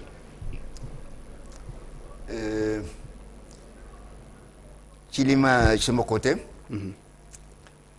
dafa am ay labbe yu ndaw wax ne waaw labbe Jacques. ci baatu kan lay jóg ne day rafetal réew mi effectivement ma ne ko ci baatu kenn seulement nag ñëpp xam nañu ne je suis dans les quartiers en permanence. ñuy wax ma dëgg am na loo xam ne boo ko déggee du ma xaar def réunion ak suma kilifa yi balaa waaw. safar baa ngay takk du ma non. ndox laay ut fii tout de suite fay ko après nag dëgg wax suma chef yi ne lii de laa defi woon. waaye ma xaaroon ba dem gis Benjamin Ndiaye et cetera du sotti ji parce que c'est le problème bi nit dem na ba mun a faatu bakkanam bu ma ci amee problème taf laay dem même si mais mënuñu xaar parce que problème bi du boo xam ne dañ koy boo fekkee ne nag li am mun nañ ko def fi ay weer waaw je prends le temps monseigneur lii dégg laa déggoon fii ak faa mu ne ma utal ay ñeneen ñi la bay de gisal kii ak kaa ngeen dem waaye le cas actuellement c'est grave parce que la République est un peu bousculée quelque part donc là quand je suis parti la première fois taaguma ket ci waa kër ga non c'est les gens politiques qui me connaissent qui sont venus me prendre parler après nag quand on a fini on dit ma ne lii de moom a yóbbu woon te bu safara amee du ma dem ne may leen ma autorisation dama ko fay d'abord soog leen wax ne lii moo taxoon ma dem te waxul leen ma ko waaw effectivement quand je suis venu la première fois pour faire mon devoir Benjamin ne le savait pas et je n'avais pas à l'informer parce que dafa jàmpoon. bu amee daay doo da nga koy fay ba pare nga su ko wax waaye nga ne ma dem seeti balaa ngay ñëw mu jeex de. c'est pas bien sûr le problème était tellement grave que loo ci dégg daal nga ñaan yàlla ak ñeneen naan ngeen essayer maintenant nag lii des on prendra le temps comme aujourd'hui d'en parler. Assane Seck ci situation statu quo bi nga xam ne ci la ñu génn parce que ci li manifestants yi doon wax ci bi ñu wootee wala boog ñi nga xam ne ñoo njaboote manifestation bi li ñu woote woon ak li leen ministre de l'intérieur tontu démb dafa mel ni statu quo la maanaam gisaguñ ci pexe ban étape moo ci war a topp pour ñu génn ci ba léegi bien entendu pour que ñu bañ a nekk ci logique de confrontation. am na luy génn si li ñu fi jot a taataan ndax bu ma dégloo léegi abe li mu wax ak surtout doyen baaxum li mu jotee daanelee solution mi ngi génn waaye dama ñu war a jàngat d'abord balaa ñuy xam ban solution ndax xam nga diagnostic moo jiitu ci faj ñun ban problème lañu am nañu jël Sonko ñu teg ko fële ñu jël Macky Sall teg ko fële ñu laaj Sénégal ñu ne ban problème lañu am ñun dañu am crise gouvernance c'est-à-dire maanaam yorinu réew loolu ba mu fi amee ci jamono Ablaye Wade ndax ci jamono Ablaye Wade la gën a fësee pour vous raconter parce que man jamono peut-être Senghor gënoon naa nekk xale mais jamono Diouf fekkee naa ko bu baax mais ci jamono Ablaye Wade en tout cas la gën a fësee analyse lay def bi mu ñëwee noonu ci jamono Ablaye Wade dama foogoon nekk tiré woon nañ ci jëloon nañ ci suffisamment de leçons pour que affaire yooyu bañ ñu arrivé ndax li fi xew mooy boo seetloo homme politique yi bu ñu toogee di waxtaan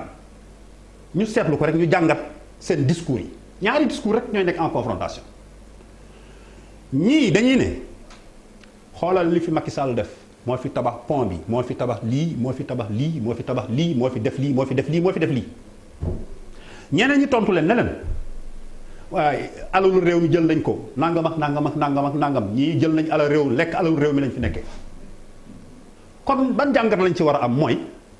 ñenn ñi dañuy wax ñenn ñi ne leen tëj leen seen làmmiñ ñun dañuy tabax ñeneen ñi leen tabaxu leen ndax yéen da ngeen di lekk suñu xaalis ndax li ngeen di tabaxee fu ngeen nee fukk lañ jëndee ñaar fukk ngeen jëndee confrontation wu discours yii moo am. bii bosu état la du nangu ne ñële ña ngi koy wax ne que mal gouvernance am na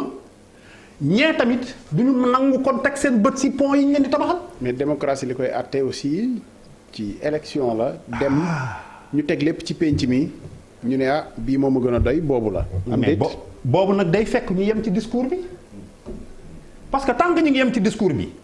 dañuy dem comme bi fi Ablaye Wade nekkee Ablaye Wade bi mu fi nekkee discours boobu dafa mosaan boo waxee sax ñu la noowee paa bi day liggéey. sa démocratie yemul kon rek ñu fal njiit réew mu def lu ko neex ci ñi ñu koy waxee c'est-à-dire foog ñu bàyyi xel li minorité yi wala ñi nekk ci kujje gi li nga xam ne mooy seen yëg-yëg di seen bëgg-bëgg ñu bàyyi ci xel aussi. mais démocratie dafa commencer par man bokkuma ak yow xalaat waaye damay xeex pour que yow nga mën a wax sa xalaat kooku kay minorité jeex na boo minorité sax da nga war a wax moom la le doyen wax léegi encore si presse bi quel que soit ku ñu mënti jàppale presse bu partisan am na ci monde bi yëpp France da ngay dégg ñu ne la kii gauche la nekk kii presse droite la loolu amul problème li si am solo ci démocratie mooy pluralité wu d'opinion bi c'est-à-dire que citoyen bi nekk ci situation wu moom mën a tànn ban xalaat moo méngoo ak moom gëm-gëma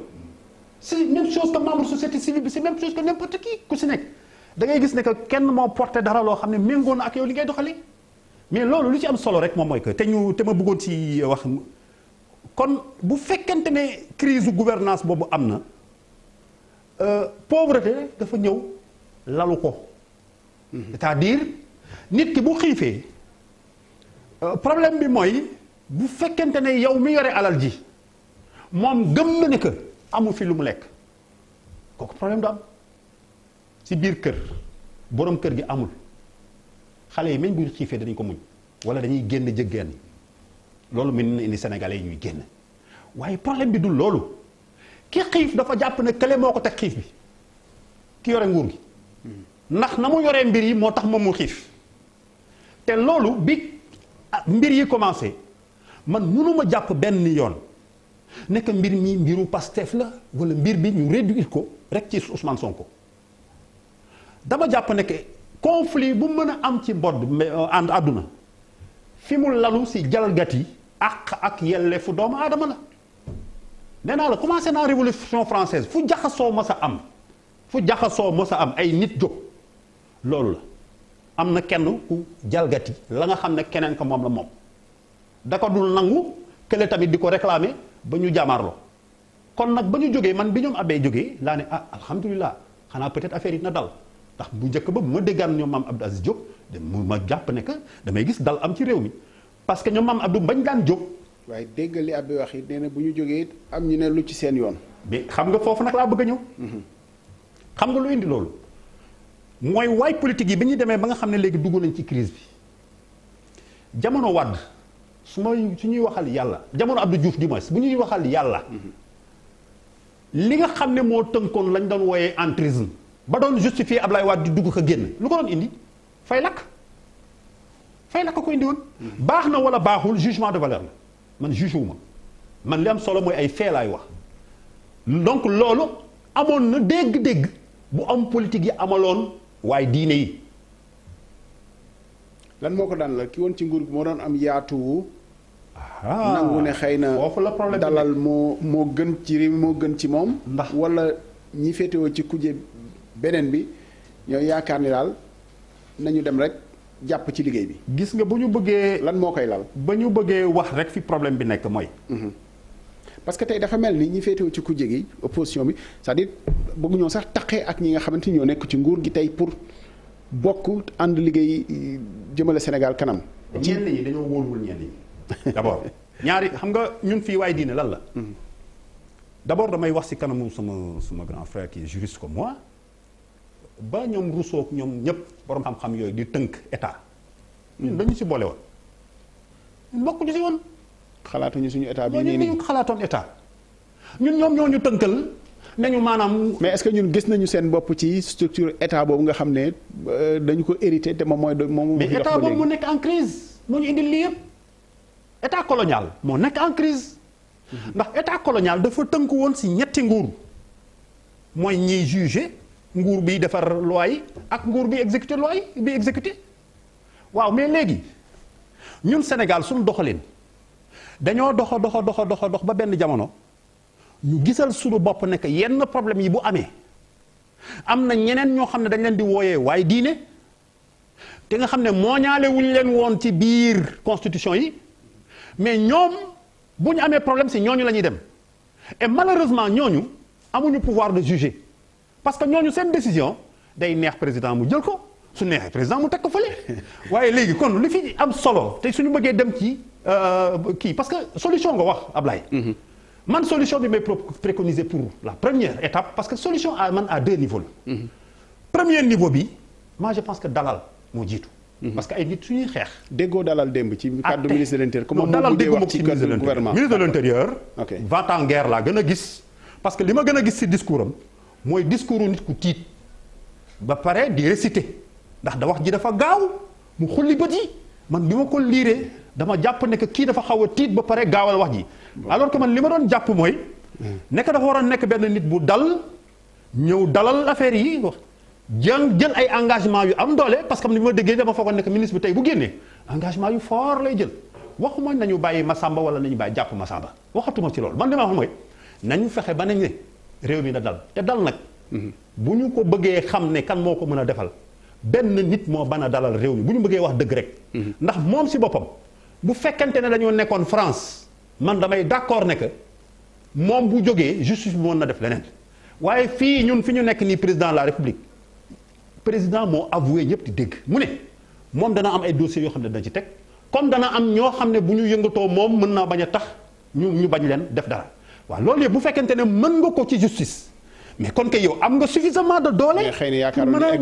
yaakaarul ne eggagum nañ foofu peut-être. si war na ko mën a dalal. ok ñaareelu kii bi nag pour rek terminer foofu mooy juste à court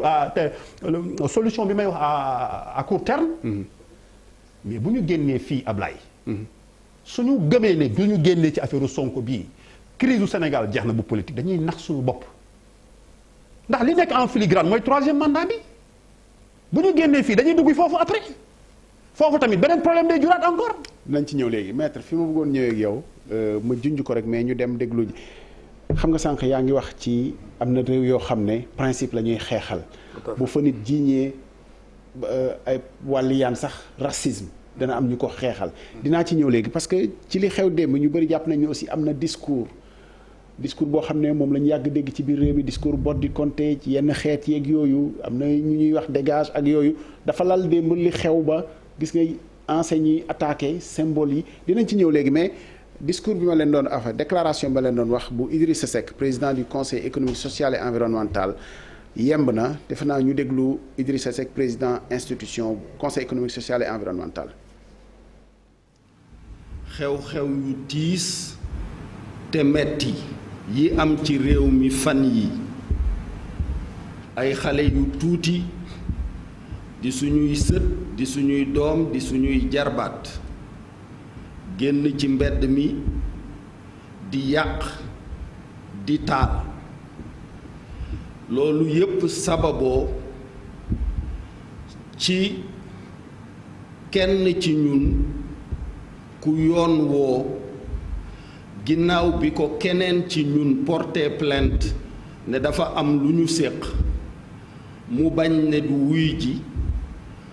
ba yàgg mu nangoo wuy ji wante ci diggante bi mu woote ne nañu génn xeex nañu génn toj ndax woote bi ñu ko woo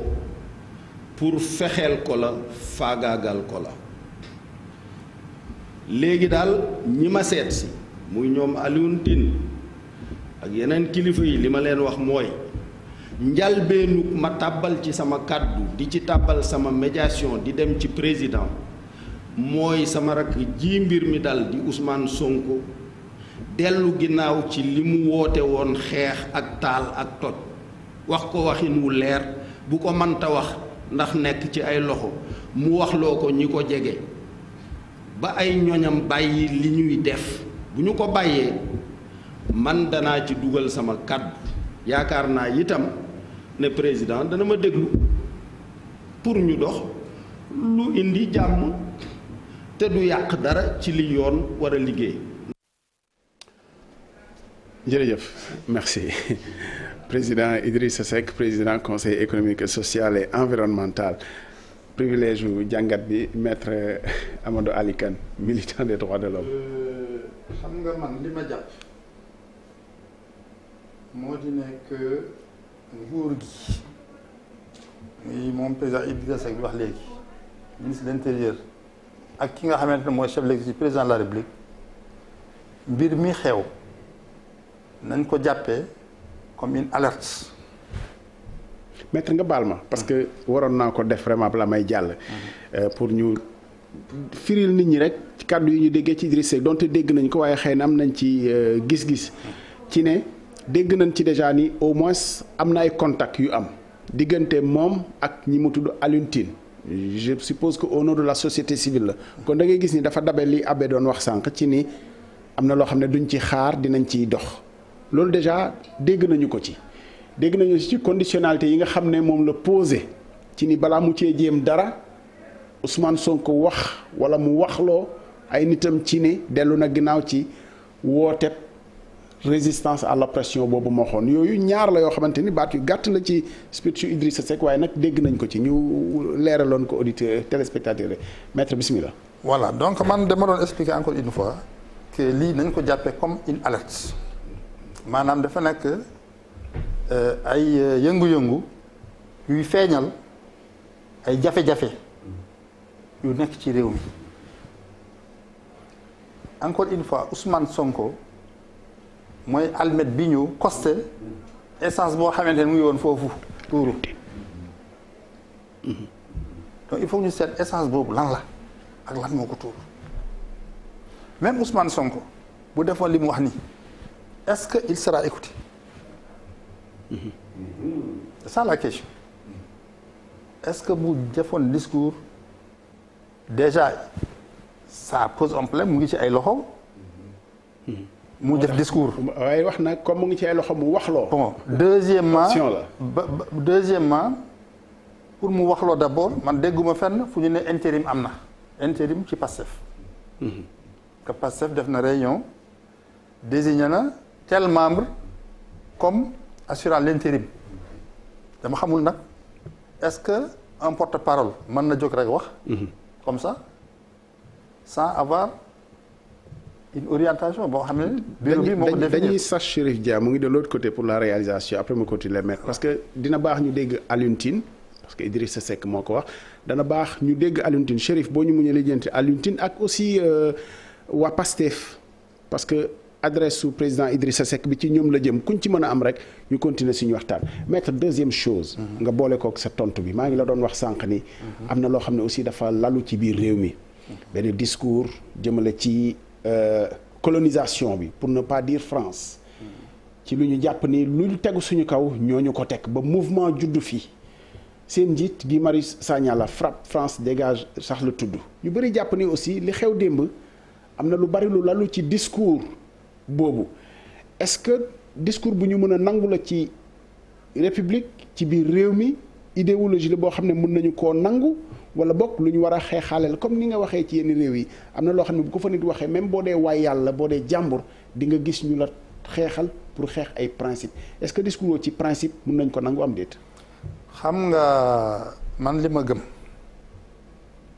moo nekk les États n'ont pas d'amis ils n'ont que des intérêts. France mënu ñëw Sénégal di défendre suñu intérêt. France muy Sénégal muy feneen intérêt boppam lay défendre. Sénégalais ñu fal ñooñu ñoo war a défendre intérêt Sénégal. Homme d'affaires français bu ñëwee indi ay milliards am bénéfice lay wut lu mu ci am jël c'est pas à lui naan way sama bénéfice fii laa ko yemale na yem ci 1000 francs su mënee am 5000 mu jël ñun ñoo war a seet ni ko yow lii soo ko jëlee sa investissement bi amalatuñ njëriñ du ñu jural dara comme bénéfice. moom lañ ko wax la suñu njiit yi. non ñun parce que suñu njiit yi ñoo ñu représenté. xam nga ñooñu bu ñu duñu wax ak ñun. il parle avec nos représentants ñi nga xamante ne ñoo ñu waxal xam nga donc ñooñu ñoo war a défendre les intérêts du Sénégal waxuma nag que il faut que ñu demander 50% nit ki itam bu ñëwee indi xaalisam xamul ndax dina marché wala du marché mu dugal ko donc jël risque il faut am lu mu gagné mais yooyu itam fi nga xamante ne yaa ko gàttalu yaa ko recevoir su fekkee li muy investir day buub yëpp yóbbu mais ama loolu la njëriñ ay impôt sax du ko fay lu doy nit ñi mu embauché ay surga lay jël yi leen fay mais investissement boobu est-ce que jar na donc ñun ñoo war a liggéey pour rééquilibrer wala ñu dégager kenn man je suis pas pour que ñu dégager quelqu'un la France ñeneen ak ñeneen ñun dañu war a consolider nos amitiés traditionnelles élargir aussi le cercle de nos amitiés c'est-à-dire waruñu yem ci suñu amis traditionnels yi rek les occidentaux et les arabes. mais principe maître ci discours boobu est-ce que discours bu ñu mën a dégg la wala dañ ko war a xeex. xam nga on est en démocratie c'est la liberté d'opinion. mais est-ce que mayee na lépp. non la liberté d'opinion et ils veulent que je ne sais pas s'ils appellent à une rupture avec la France ou je ne sais pas man bokkuma si seen groupe. Je veux dire que ku ci nekk tu es libre tu peux être anti-français pour mais tu ne peux pas appeler à s'attaquer aux citoyens français. Ça c'est inacceptable. Et aux intérêts français. Bon, aux intérêts français aussi, physiquement, matériellement aussi, c'est pas bien. Mais dans les principes, tu peux te battre pour rééquilibrer les échanges. Mais dire aller casser par exemple telle Surtout une enseigne. Ça, ce n'est pas acceptable. Bon, alors, je pense que dans ces événements-là, je pense qu'il y a beaucoup moins. maître yaa gën a dégg Abbé wolof di waxal ci wolof. man yaakaaruma ni nit ñi xëy na xeex France am na ci mais li ci ëpp c'est des émeutes de la faim. wut loo am. Auchan ngi nii ceeb am na fa diwlin am na fa meew am na fa possibilité taxaw la ma dem servir fayuma. yow daal gëm nga ni yoonu action terroriste ak force occulte moom. Non, il n'y a pas de terrorisme. Il ne faut pas qu'on s'amuse avec ces choses-là. Mais par contre, si on continue comme ça, on refuse l'apaisement, on refuse le dialogue. mën nañ ko infiltrer. On implique l'armée. On occupe les forces de sécurité contre les kii ñu jëm ci population yi xiir leen ci nit ñi ñu bàyyi seen liggéey aar réew mi bu boobaa nag terroristes yi dañu am buntu dugg. loolu nag mooy danger bi. te xëy na ñi ñu noot aussi. day yomb ñu dem ci ñeneen. c'est ça loolu moo tax ma ni lii dañ ko jàppee comme feebar la dafa wane feebar bu am ci réew mi ñoom nag ñooy docteur réew mi parce que ñoom ñoo yor pouvoir bi au lieu ñu jàppee nit ñi comme ay noon ñoo xam dañ leen war a xeex jël armée jël gendarme teg leen di leen dóor. nañ ko jàppee ñii kat ndekete xamuñu woon ne fii la ju toll jafe-jafe yi am na fi. désespoir bi am na fi léegi nañu seet naka lañ koy saafarawee. Ibrahima Bakhoum. alors il faut correcter ces choses comme ça. jàngat déjà. ci voilà message du président Idrissa Seck. li nga xam ne d'accord uma ci mooy bu waxee ne ji kii dafa oote ne toj leen def leen nangam violence boobu dégguma fenn ci li may dégg Sonko wax fenn. da ngaa dégg ni wecc na wax ji moom président Idrissa Seck. wecc na ko. nuance yu sew sewaan yooyu ci biir nga xam ne toj leen man dégguma fenn fu ñu waxee toj leen xeex leen dégguma fenn fu ko lu mel noonu façon maanaam dégguma fenn fu mu oote violence mais nag oote na ne. résister à l'oppression. résister à l'oppression mooy lan xam nga résistance mooy lan mooy ne kii mu may bëgg. teg lii noot bañal ma bañ bi bañ ñaari façon ngi bañ moo ci nekk taxaw naa fii doo jot kii nga xam ne mooy suma leader fexe naa ba doo ko jot nga taxaw fee ma taxaw fii kenn ku nekk na ci lim ne leneen li tamit mooy résistance à l'oppression mooy ne ji pexe yi nga teg pour daan ma def ay yeneen pexe pour sonal la ci nekk mooy am na benn affaire bu ndaw pour sànq. dafa sew nag foofu. parce que dañuy jàpp ni. sew boo bañee boo xam am na nooy bañee yoon bi ngay bañ. te yoon aussi sew boobu non mais baat yi ko fi nekkal. amoon dafa génne baat bi. def na ji maanaam loolu mooy ji nga wax appel à l'insurrection bi ñu wax ci tubaab noonu maanaam man maa leen oo pour ngeen def nangam. nangam boobu bu fekkee dañ ci ne maa leen oo ngeen xeex maa leen oo ngeen toj maa leen ko moom. man dégguma ko wax ci xëy na ma mokk ko ci beneen làkk mais man ci li ma dégg ci français dégg foog naa ne am na lu ma dégg ci français am na lu ma dégg ci wolof dégguma fenn fu Ousmane Sonko waxee ne kaay leen toj. si sa jàngat ci ni état di fonctionner parce que yàgg nga vraiment ma boole waale ko ci parce que c'est important. Idrissa Seck mii di wax. yaakaar nga ni ba léegi président Macky Sall bi ñuy bu ñuy sañ a njort mu wax wala mu wax ci moo ko yabal wala déggoo naa ak moom ci li mu wax nii am déet. ay jàpp naa ne. xëy na waxtaan na yëgal na ko ne ko maa ngi waaj a wax jàpp naa ko dama ko jàpp nag mais nag wóoruma. war na koo wax la muy wax tamit. loolu nag xam nga ñoom xam nga bu fekkee ne ji dañu wax ne ji moom est-ce que président Macky Sall egg na ci bu ko nee ba bëgg naa wax mu laaj ko looy wax wala moom mu may ko njëkk ci boppam wax ko dégg fa nee nañ la ba muy soog a ñëw am na ñetti jéego yoo xam ne Idrissa Seck def na ko benn bu ci nekk àndul ak li ñuy xam ne moom lañ seen kii maanaam bu fekkee ne moom ci boppam dafa toll nekk président du conseil économique et social ak environnemental li nga xam ne ministre des affaires étrangères moo ko war a def wala président de la République war ko def moom mu jóg def ko ne mu ngi félicité Joe Biden par exemple yu mel noonu am jéego yoo xam ne ji jéego diplomatique la bokkul ci li mu war a def am na fii mais ñàkkul ne ji moom si am na moom boppam ci wàllu kii ba nga xam ne ji li mu jàpp ne bu ko waxee mu jub ci réew bi mu wax ko mun ma ko weddi loolu mais li ma bëgg a wax pour ñu dellu soit yi mooy yii di bu ñu fàtte ne ji dafa mel ni bu ñu waxee dañu mel ni ay parti moom ci moom da nga koy dégg ci discours mu mel ni ay waa kër Sonko ñoo ne ci mbedd mi Sonko xam naa ne am na ay militants wante amul lu toll ni li ma gis bi ci mbedd mi fenn fu ne ci biir réew mi ñoom lim na si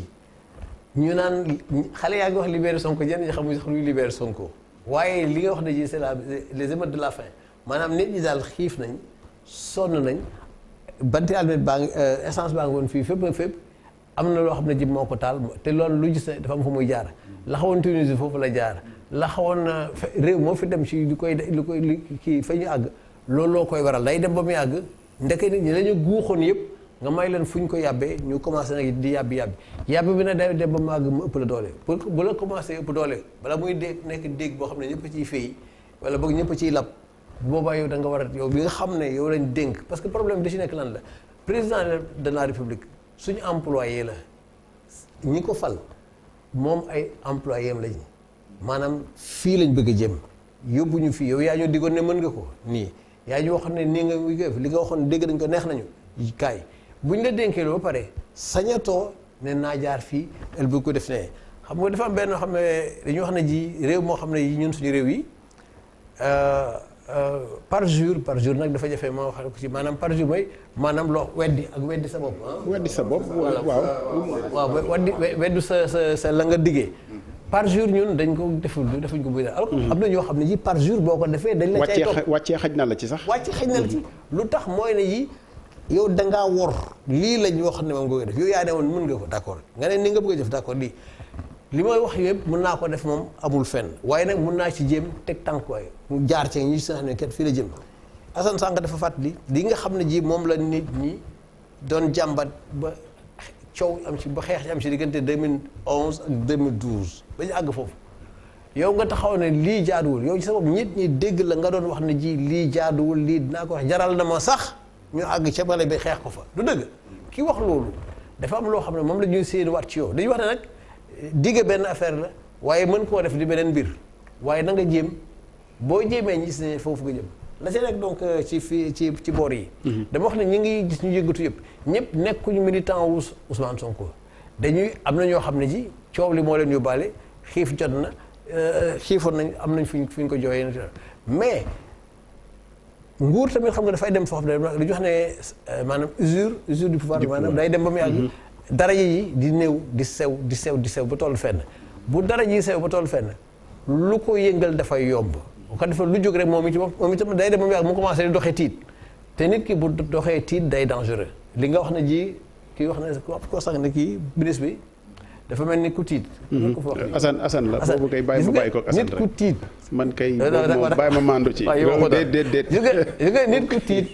nit ku tiit wóorul parce que moom comme tiit na rek buy gaañee sax du yëg ne jublu sax gaañee mais na gaañee donc dañuy fexe de nguur nañuy moytu muy tiit mais nañ mën a moytoo muy tiit tamit moom it dina fexe ba fa muy jaar leer fi ngay jaar bu leeree doo gaaw a tiit mais boo jaaree ci ak lëndëm boo dee jaar ci foo xam ne jikkiliwul lu lay tiital dafay ëpp te nag dañuy wax ne ji ki tiit dafay dangereux ki ñeme yàlla moom yàlla rek lay ñeme ragal doomu aadama waaye ki ragal yàlla rek lay ragal doomu aadama du ko jaaxal donc façon yooyu buñ ci tollee dañuy xam ne ji kon réew moo fay àgg il faut ñu waxtaan te bañ a naxante parce que naxante bi mooy yëngatu dikk naa fexe ba nit ñi bañ dajale bu ma ba dajalee ba ma dugal ci suma li ma bëgg a dugal ba rek la loolu rek après ñu jàllaat feneen. Ibrahima foog ñu defaat benn tour balaa ñuy jeexal. benn minute rek voilà ok rapidement waaw dafa am bu ma ko bëggoon a jox après ma ñëwaat ci yow laay ñu mettre. Ibrahima fi ma bëggoon. est-ce que Idrissa Seck xawul yàq wax ji parce que li mu tàmbalee waxtaani biir néeg la kenn yëgul woon mook Alioune Tine li mu wax finalement ci penc mi. est-ce que dina neex a dégg ci ñi nga xam ne nii ci ñoom la jëm c'est-à-dire que est-ce que waruloon a des rek ci waxtaani biir néeg ba waa Kër Sonko def li nga xam ne nii moom la bëgg mais bu ko tegee ci penc mi est-ce que souvent xëy na kon du nekk politique bu leen jéebaanee ni mu ko defee nii est-ce que du loolu ci wàllu ma ne xëy na bu ko teg ci karool ji suuf rek xëy na kon du nekk politicien bi mais est-ce que du loolu moo koy yàq finalement déet moom koy moom maanaam même bu fekkoon ne waxul ne gis naa ok deuxième partie bi maître laa koy jox maître li ñu dégg te ñun ñëpp loolu lañ fi doon waxtaanee ci kan moo ciy jéem fu ñu ko yaakaaree mais bu ñu amee dégg-dégg dafa mel ni moom dafa wax mën naa ci wala mën naa cee jéem waaye balaa ma ko def lii ak lii ak lii est-ce que melul ni c'est-à-dire seetaan ak jouer ba daay gi nar a ëpp loxo ñu ciy door a bu ci nit mënee est-ce que war naa teg condition finalement. c'est-à-dire que moom li mu wax dama sax comprendre lan la ci war a bëgg. parce que avant lui. y a des chefs religieux am na ay chefs religieux yu am daraja bu mag. ci réew mi ci li ñu wax. wax nañu ak kilifa gi. mu ne leen ci liñ ma wax xaw ma nag. lii mbiru justice la pour ma ci dara. donc man dama gisul moom itam ci kaw loolu naka lay demee gis président wax ak moom alors kooku changer position. diggante ça c'est le problème. ba pare c'est même pas comme tu as dit man de j'aurais préféré li ma gënaloon. ñëw nañu seet si ko wax ko dara moom mu yabal ndaw. ci Ousmane Sonko. parce que am na possibilité yónni fa ndaw. bien sûr man na ñaan. ñu may ko loolu wax ginnaaw bi mu waxtaanee ba kooku nangoo. kooku dem ni ko ah man de bëgg naa ci dugg. mais nag li ma si gêné daal mooy lii ak lii ak lii. déglu ko quoi xam nga donc comme tu as dit bu ñu ko defoon maanaam waxtaanu biir ne comme ni mu tàmbalee. ba mu àgg ci benn point. mu mën a fës moo gënoon ci li ma suma gis-gis. maintenant bu loolu weesoo. dama ni parmi problème yi nga xamante ne aussi bokk na ci indi jur affaire bi mooy sikk bi ñuy sikk justice bi. parce que nit ñi dañu jàpp ne que justice bi moomul boppam. te fi nekk rek. saa yu bëggee voilà dafa féete. féete ci nguur gi en plus. maanaam nguur gi daal moo leen di manipuler. bu ñu bëggee éliminer nit ci ñoom la ñuy jaar ñu éliminer ko. alors loolu donc dafa laaj mu defaraat toogaay justice bi gën a déglu kuréel bi ëmb magistrat yi UMS ci seeni revendication posé nañu sax problème mu ñoom. voilà dépendance de la voilà. justice. donc bu société bi rek a ko wax sax. en réalité xam nga loolu donc c'est un des ci problème yi war a. parce que loolu mooy tax nit war a dem ci yoon ne wóoluwuma yoon. voilà te bu boobaa problème. voilà léegi pour terminer. man li ma jàpp mooy nekk solution du président wax rek. les gens fii Sénégal wax moom fu mu ne nii gëbatuñu wax. miin nañu wax. il faut que d'abord kooku Barka Ba sax wax na ko démb. il faut d'abord mu def action. faut que mu déclencher un électrochoc. am lu mu def soit réaménagement wala remaniement wala xam lu mu façon yooyu. comprends nga ba nga xamante nit ñi xam ne attention kii nag. il est décidé. bu waxee en ce moment nit ñi dañu mën a gëm ne kii li mu wax mën na nekk te man li ma koy conseiller mooy mu dem ci apaisement. bu mu déglu ñi koy ne yokkal poursuite yi nañ ci dollu lii. nañu def laa nañu def laa xam nga il faut ñu xool les expériences. yeneen réew yi ñu wër. xam nga Mali. Mali gi. y avait un mouvement qu'on appelle le M5. bari doole. mobiliser mbedd mi. nekk intransigeant. bañ dialogué. fu ñu mujj. tout le monde a perdu. ka fa newoon. ñàkk na. ñoom itam ñii ñëw. xajalu li nga. yeneen ñëw tebbi. donc ñun itam. il faut que ñu éviter yu mel noonu. aussi bien côté opposition. dañu war a aussi ñoom itam alors. dalal voilà nguur gi itam dalal. parce que sinon nit ñi kenn du nangu. est-ce que dinañ nekk ci est-ce que dañuy nekk ci yaa war a njëkk a dalal parce que loolu mooy wax ji fi mu toll nii. gis nga ko Idrissa Seck sax président Idrissa Seck sax li mu wax mooy def leen pas ba pare. affaire bi demee noonu. yii waxtaanu comme tu as dit waxtaanu. biir nekk lay doon. xam nga lii dugguleet. bien sûr 88 am na fi crise bu métti. mais nit ñi dañu waxtaan Abdoulaye Wade était en prison dañ ko doon jël guddi prison di ko yóbbu Popenguine waxtaan ak Abdou Diouf. xam nga finalement ñu aboutir ci gouvernement vers le 90 gouvernement de majorité élargie mu nekk ministre d'État. c'est-à-dire que il faut que waxuma ni ñuy def un gouvernement de majorité wala leneen peut-être que ça n'intéresse pas les gens. mais nañu xam ne su désordre amee bu yàgg baaxul ci ñoom ñëpp. li ko lal dafa xóot. baaxul ci ñoom Abe tur bu mujj bi lañ nekk pexe yi wax nañ ko waxati nañ ko li ñu ci dab mooy kàddu président Idrissa Seck est-ce que dafay dab li nga xam ne ni waxoon nga ko ci ni ñu ngi ciy jéem te ci suuf lay doon ak waxtaan waaye lan mooy solution finale pour ñu génn ci lii suba bu ñu demaat ci li nga xam ne moo fi xew démb wala lu koy niru. Comme nous sommes dans le monde de la politique, il faut nécessairement communiquer publiquement, communiquer. En souterrain. waaw ci suuf di waxtaan ci suuf. am na loo xam ne buñ ko waxee lu baax la waaye day toj ñu bàyyi dem wax ko fu ñu ko war a wax ci suuf te wax nga dëgg di ñu wax ko ñi nekk ci pouvoir ak ñi opposé waa ko itam marabu yi ndax ñoom ñu ñaan parce que dama gëm ñaan marabu yi la bay ñaan ñu conseil politiciens yi foog jàmm ñëw amul problème humain sans solution ça n'existe pas mais il faut qu'on accepte dans l'humilité d'aller à la recherche man rek may dégg de sorti dañ ma bëgg a déglul ñëpp ki gouverner ak ñi opposé ñu toog waxtaan defuñu waaw li mun nañ ko def et sur le long terme on pourra et cetera faire ça gis nga réunion bi ñuy def nii am na njëriñ ci réew mi di buñ ko dégloo ça c'est pour le bien des pays jërëjëf parce que ñun ñi kenn ci ñun bëggul nekk député ak leneen waaye réew mi nag suñu réew la bëgguñu nit yaxal ñu ko ñii góoru ak ñeneen yi ñu bëgg daal jàmm ñëw dans Sénégal continuer rek nekk modèle en Afrique. Assane Seck lan nga bon def naa li ñu mujjee daf mooy discours enfin déclaration Idrissa Seck bi te ci yoonu solution la ñu moo taxoon ñu woote jotaay bi est-ce que yaakaar nga ni franchir nañu séquence en plus de li ñu déggee dem ci ministre de l'intérieur am déet est-ce que jàllale nañu ci leneen ci yoonu wut jàmm ji ci ni nga ko déggee. bon man suma ñaari jàngat laa mën am ci discours Idi bi. d'abord ndax nit bu jógee di indi dara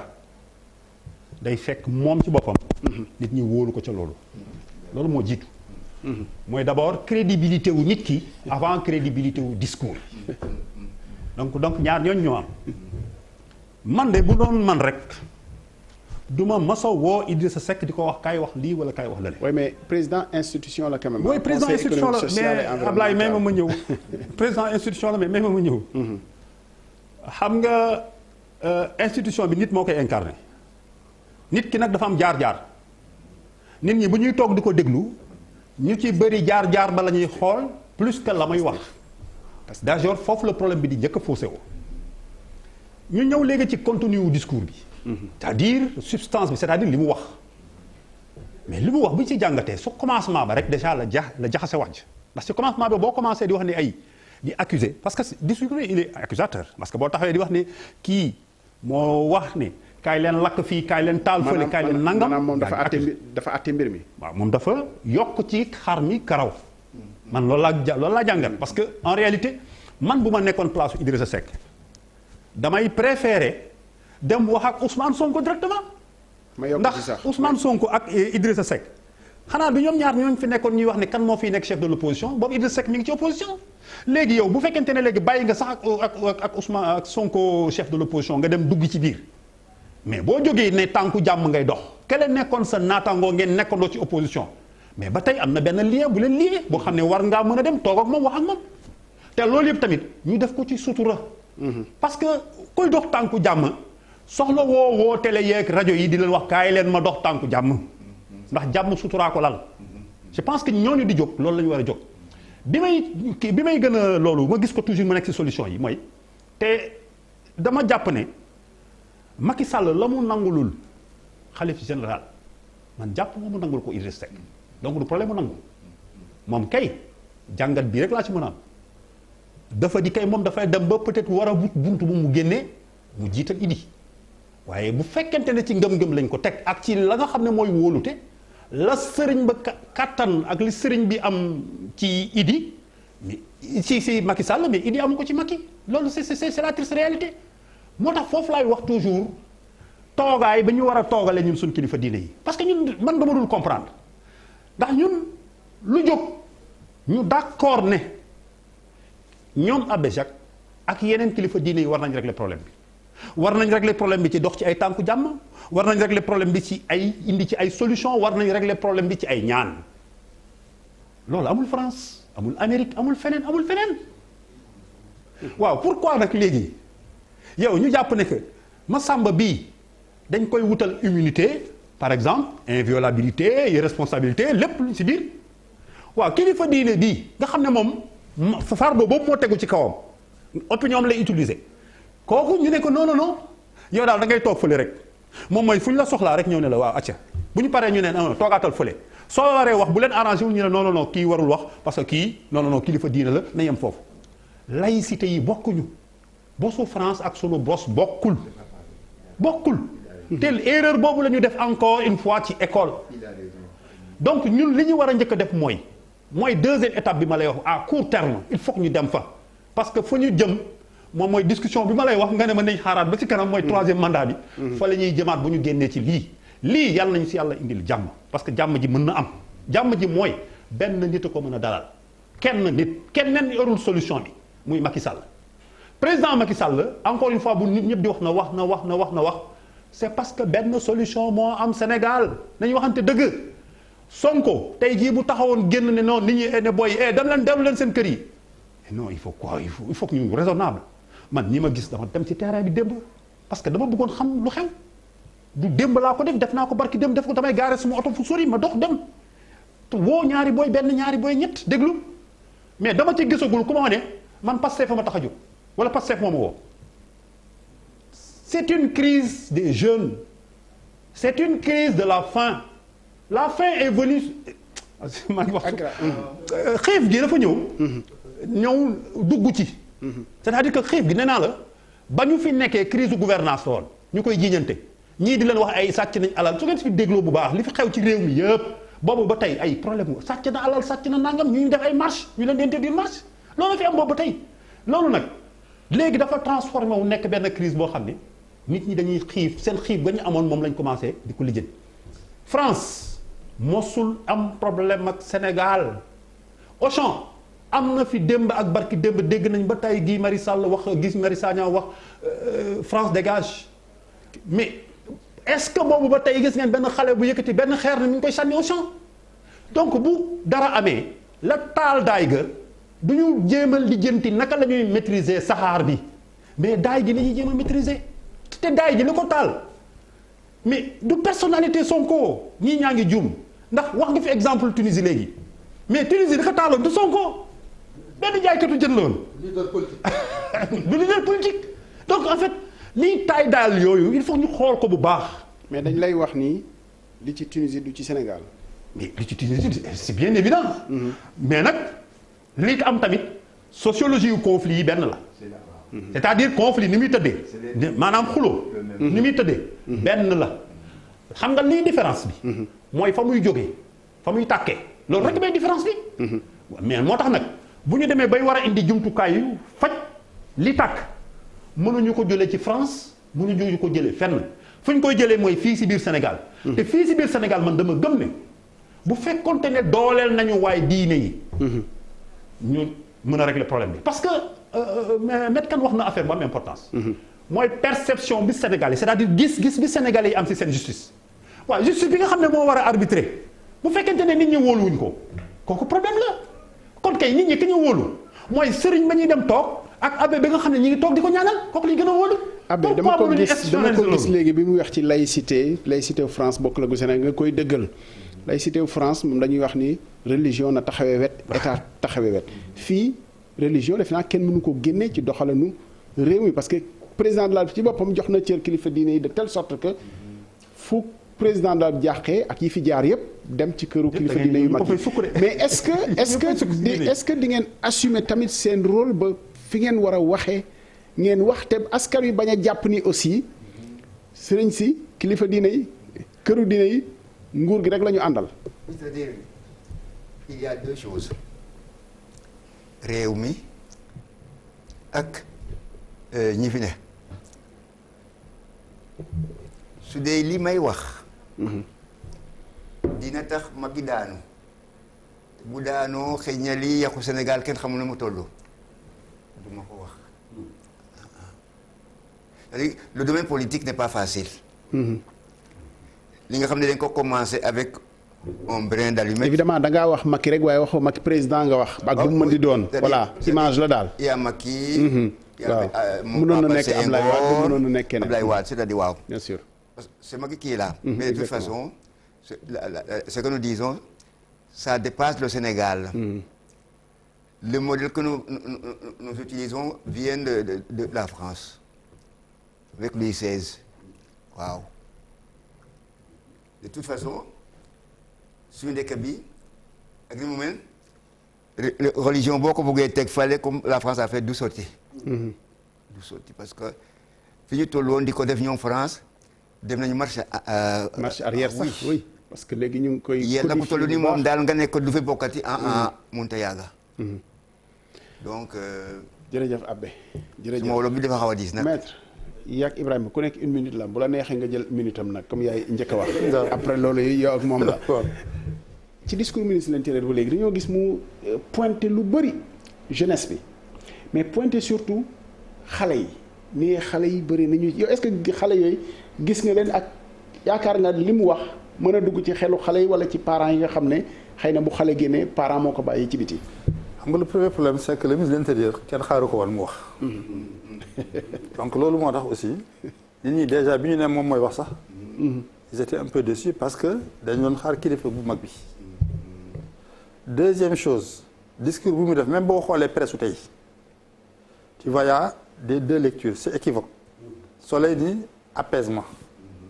d'autres journaux wax le contraire kon nga xam ne donc nekkul un discours vraiment bu clair net c'est clivant. voilà donc man li ma jàpp moo di nekk le ministre de l'Intérieur mais raar na nag nit wax ñëpp ne gongo de wax dëgg fa waaw d'accord non mais li ma bëgg wax ne rek c'est-à-dire que nekkuñu situation boo xamante ne da nga war a bander les muscles xam nga génne doole fii da nga war a jiital alors ruse intelligence jéem a wax ak nit ñi sensibiliser leen xam nañ ko réew mi seen réew la yi ngeen détruire yëpp dañ koy defaraat te suñu xaalis dañu koy jëlewaat kon nag exprimer seen mécontentement mais nag bu leen toj bu leen yàq façon yooyu quoi mais leen naan non fu mu ne nii kay moom dinañ fi indi ay yoo xamante ne nangam ak yooyu ay jokk ci ay yoo xamante ne sax kenn gisu ko terrorisme kenn gisu ko fi li ñu gis ay protestataires la c'est des gosses des fois yoo xamante ne ñoom tam sax snobisme sax moo leen téye xamuñu sax ñoom lu tax ñu dugg ci. am nañu yenu ay paquet sax yaakaar naa ne paquet dund la dem seen kër mu nekk omo. voilà donc ñooñu gis nga ba ñuy jël wóor na yàlla. ba ñuy jël ay séeréer la woon. am na c'est des séeréer xam nga. waaw mais li ñuy wax yëpp c'est vrai qu'on le dit en rigolant mais c'était quand même c'est assez grave quand même toj bitiku jàmbur parce que lu mu mën di doon enseigne bu mu mën doon bitiku jàmbur la ay sénégalais fay liggéey ñun ci suba gi sax dañoo dalaloon responsable station service yi pour nit ñi gën a xam ni station service même bu dee enseigne Total la wala Shell wala leneen ay sénégalais ñoo ko fi samp franchise la ñuy yor dañuy fay sax pour am ko dañuy fay te lu ñu liggéey dañ cay fay wax nañu sax li ñuy am ci litre essence bu ne boo xam ne jaay nañu ko ñoom seen bopp kon dañuy korkoral pour mën a matal Ibrahima jël na ñaari bi non jëlal minute bi bàyyil ma buuñaa la ko non li mooy nekk fi nga laal fi ñu toll lañ mën a def dama ciy yokk sax parce que ñu ngi ko doon lijjanti mel na ni kii xaw ma nu ñu koy jàngatee Alioune Tine bëggula sax wax ci li nga xamante ni Idrissa Seck waxal nañu ko Pastef évidemment fin de non recevoir la voilà ci ñuy jokkool je pense que bon du ñu leen waxal mais voilà bëgguñu cee wax daal en tout cas bëgguñu cee sax sori ak Idrissa Seck nu ñu koy jàngatee. loolu sax du gan fii parce que. wala ñoom dañ koy delloowaat biir néeg. waaw xëy na biir néeg la xëy na it dañu jàpp ne fii fi tollagum nii mayuñ leen woon fu ñu war a waxee li ñu war a wax te it dafa am koo xam ne bu waxee te fekk na du kañ jàpp ne moo wax parce que yëf yi question de daraja la dafa am échelle am na koo xam ne bu waxee fi mu nekk nii dañ naan Pastef wax na rek te fekk na moom yorul kàddu yu Pastef dëgg. évidemment dafay laaj ñu ko def. loolu xam naa contacté voilà. maanaam tëb rek ne la kay wax il faut moo xam li bu war a wax lan la ak bu kat moo koy wax loolu moo tax mën na am mu waxuñ ci mais li ci nekk rek mooy comme dañuy seet yëf yi ni ñu mën a def ba mu dal la ñuy seet li ma jàpp ne moo ko mën a dalal daal li ñu wax ci kilifa diine yi ci la bokk waaye bu boobaa tamit nañu fàttali ko toujours ne comme ni mu ko waxee nii kilifa diine yi gars yi bu ñu faloo jéem a ne bon kilifa diine na mais bu ñu leen soxlaa dem raami wala dem fee ci église bi dem waxtaane loolu li nga wax ci laïcité bi moo ci nekk nañu ko dëggal ko mooy nañu ko gëm di ko doxee bañ nag ba xalaati kenn bañ a ñëw yore ñu suñ kii ni mu waxee ne ji suñu solution ñoo ko yoree bu ñu beneen xalaat ñëw kii parce que xalaat yooyu bu ñu fi duggee c'est des réalités ji nga dañuy ay loi même loi ci waxam juriste baa ngi ne loi ci waxam historique lay doon dafa am histoire yi réew mi ak aadaay réew mi ak cosaan réew mi loolu mooy teg loi. jërëjëf mënuñoo xëtt ndax après juste ñun xibaar yi mooy ñëw Maître Amadou Ali Kane militant des droits de l'homme avocat ñu ngi lay gërëm vraiment ci gindi bi ak waxtaan wi merci beaucoup. Ibrahima Bakhoum journaliste consultant ak yeneen casquette yi ci des yëpp ñu ngi lay gërëm. Assane Seck vraiment ñu amoon mbégte dalal la fi juriste membre comité exécutif bu Konga de Forum Civil entre autres. Abbé Jacques Seck bu ñu amoon temps ne la defal ñaan gi waaye nag xam nañ ni def nga ko ci xol yi ñu lay gërëm bu baax di lay gërëm ci yitte bi nga xam ni yàq nga ko. Abbé Jacques Seck père musulman et imam chrétien. Sénégal a ngi noonu jërëjëf. jërëjëf programme télévision Futurs Médias 19h30 édition en wolof 20h édition en français et puis dinañ amal beneen jotaay incha allah ci guddi gi certainement Pape Ngagne Ndiaye jërëjëf.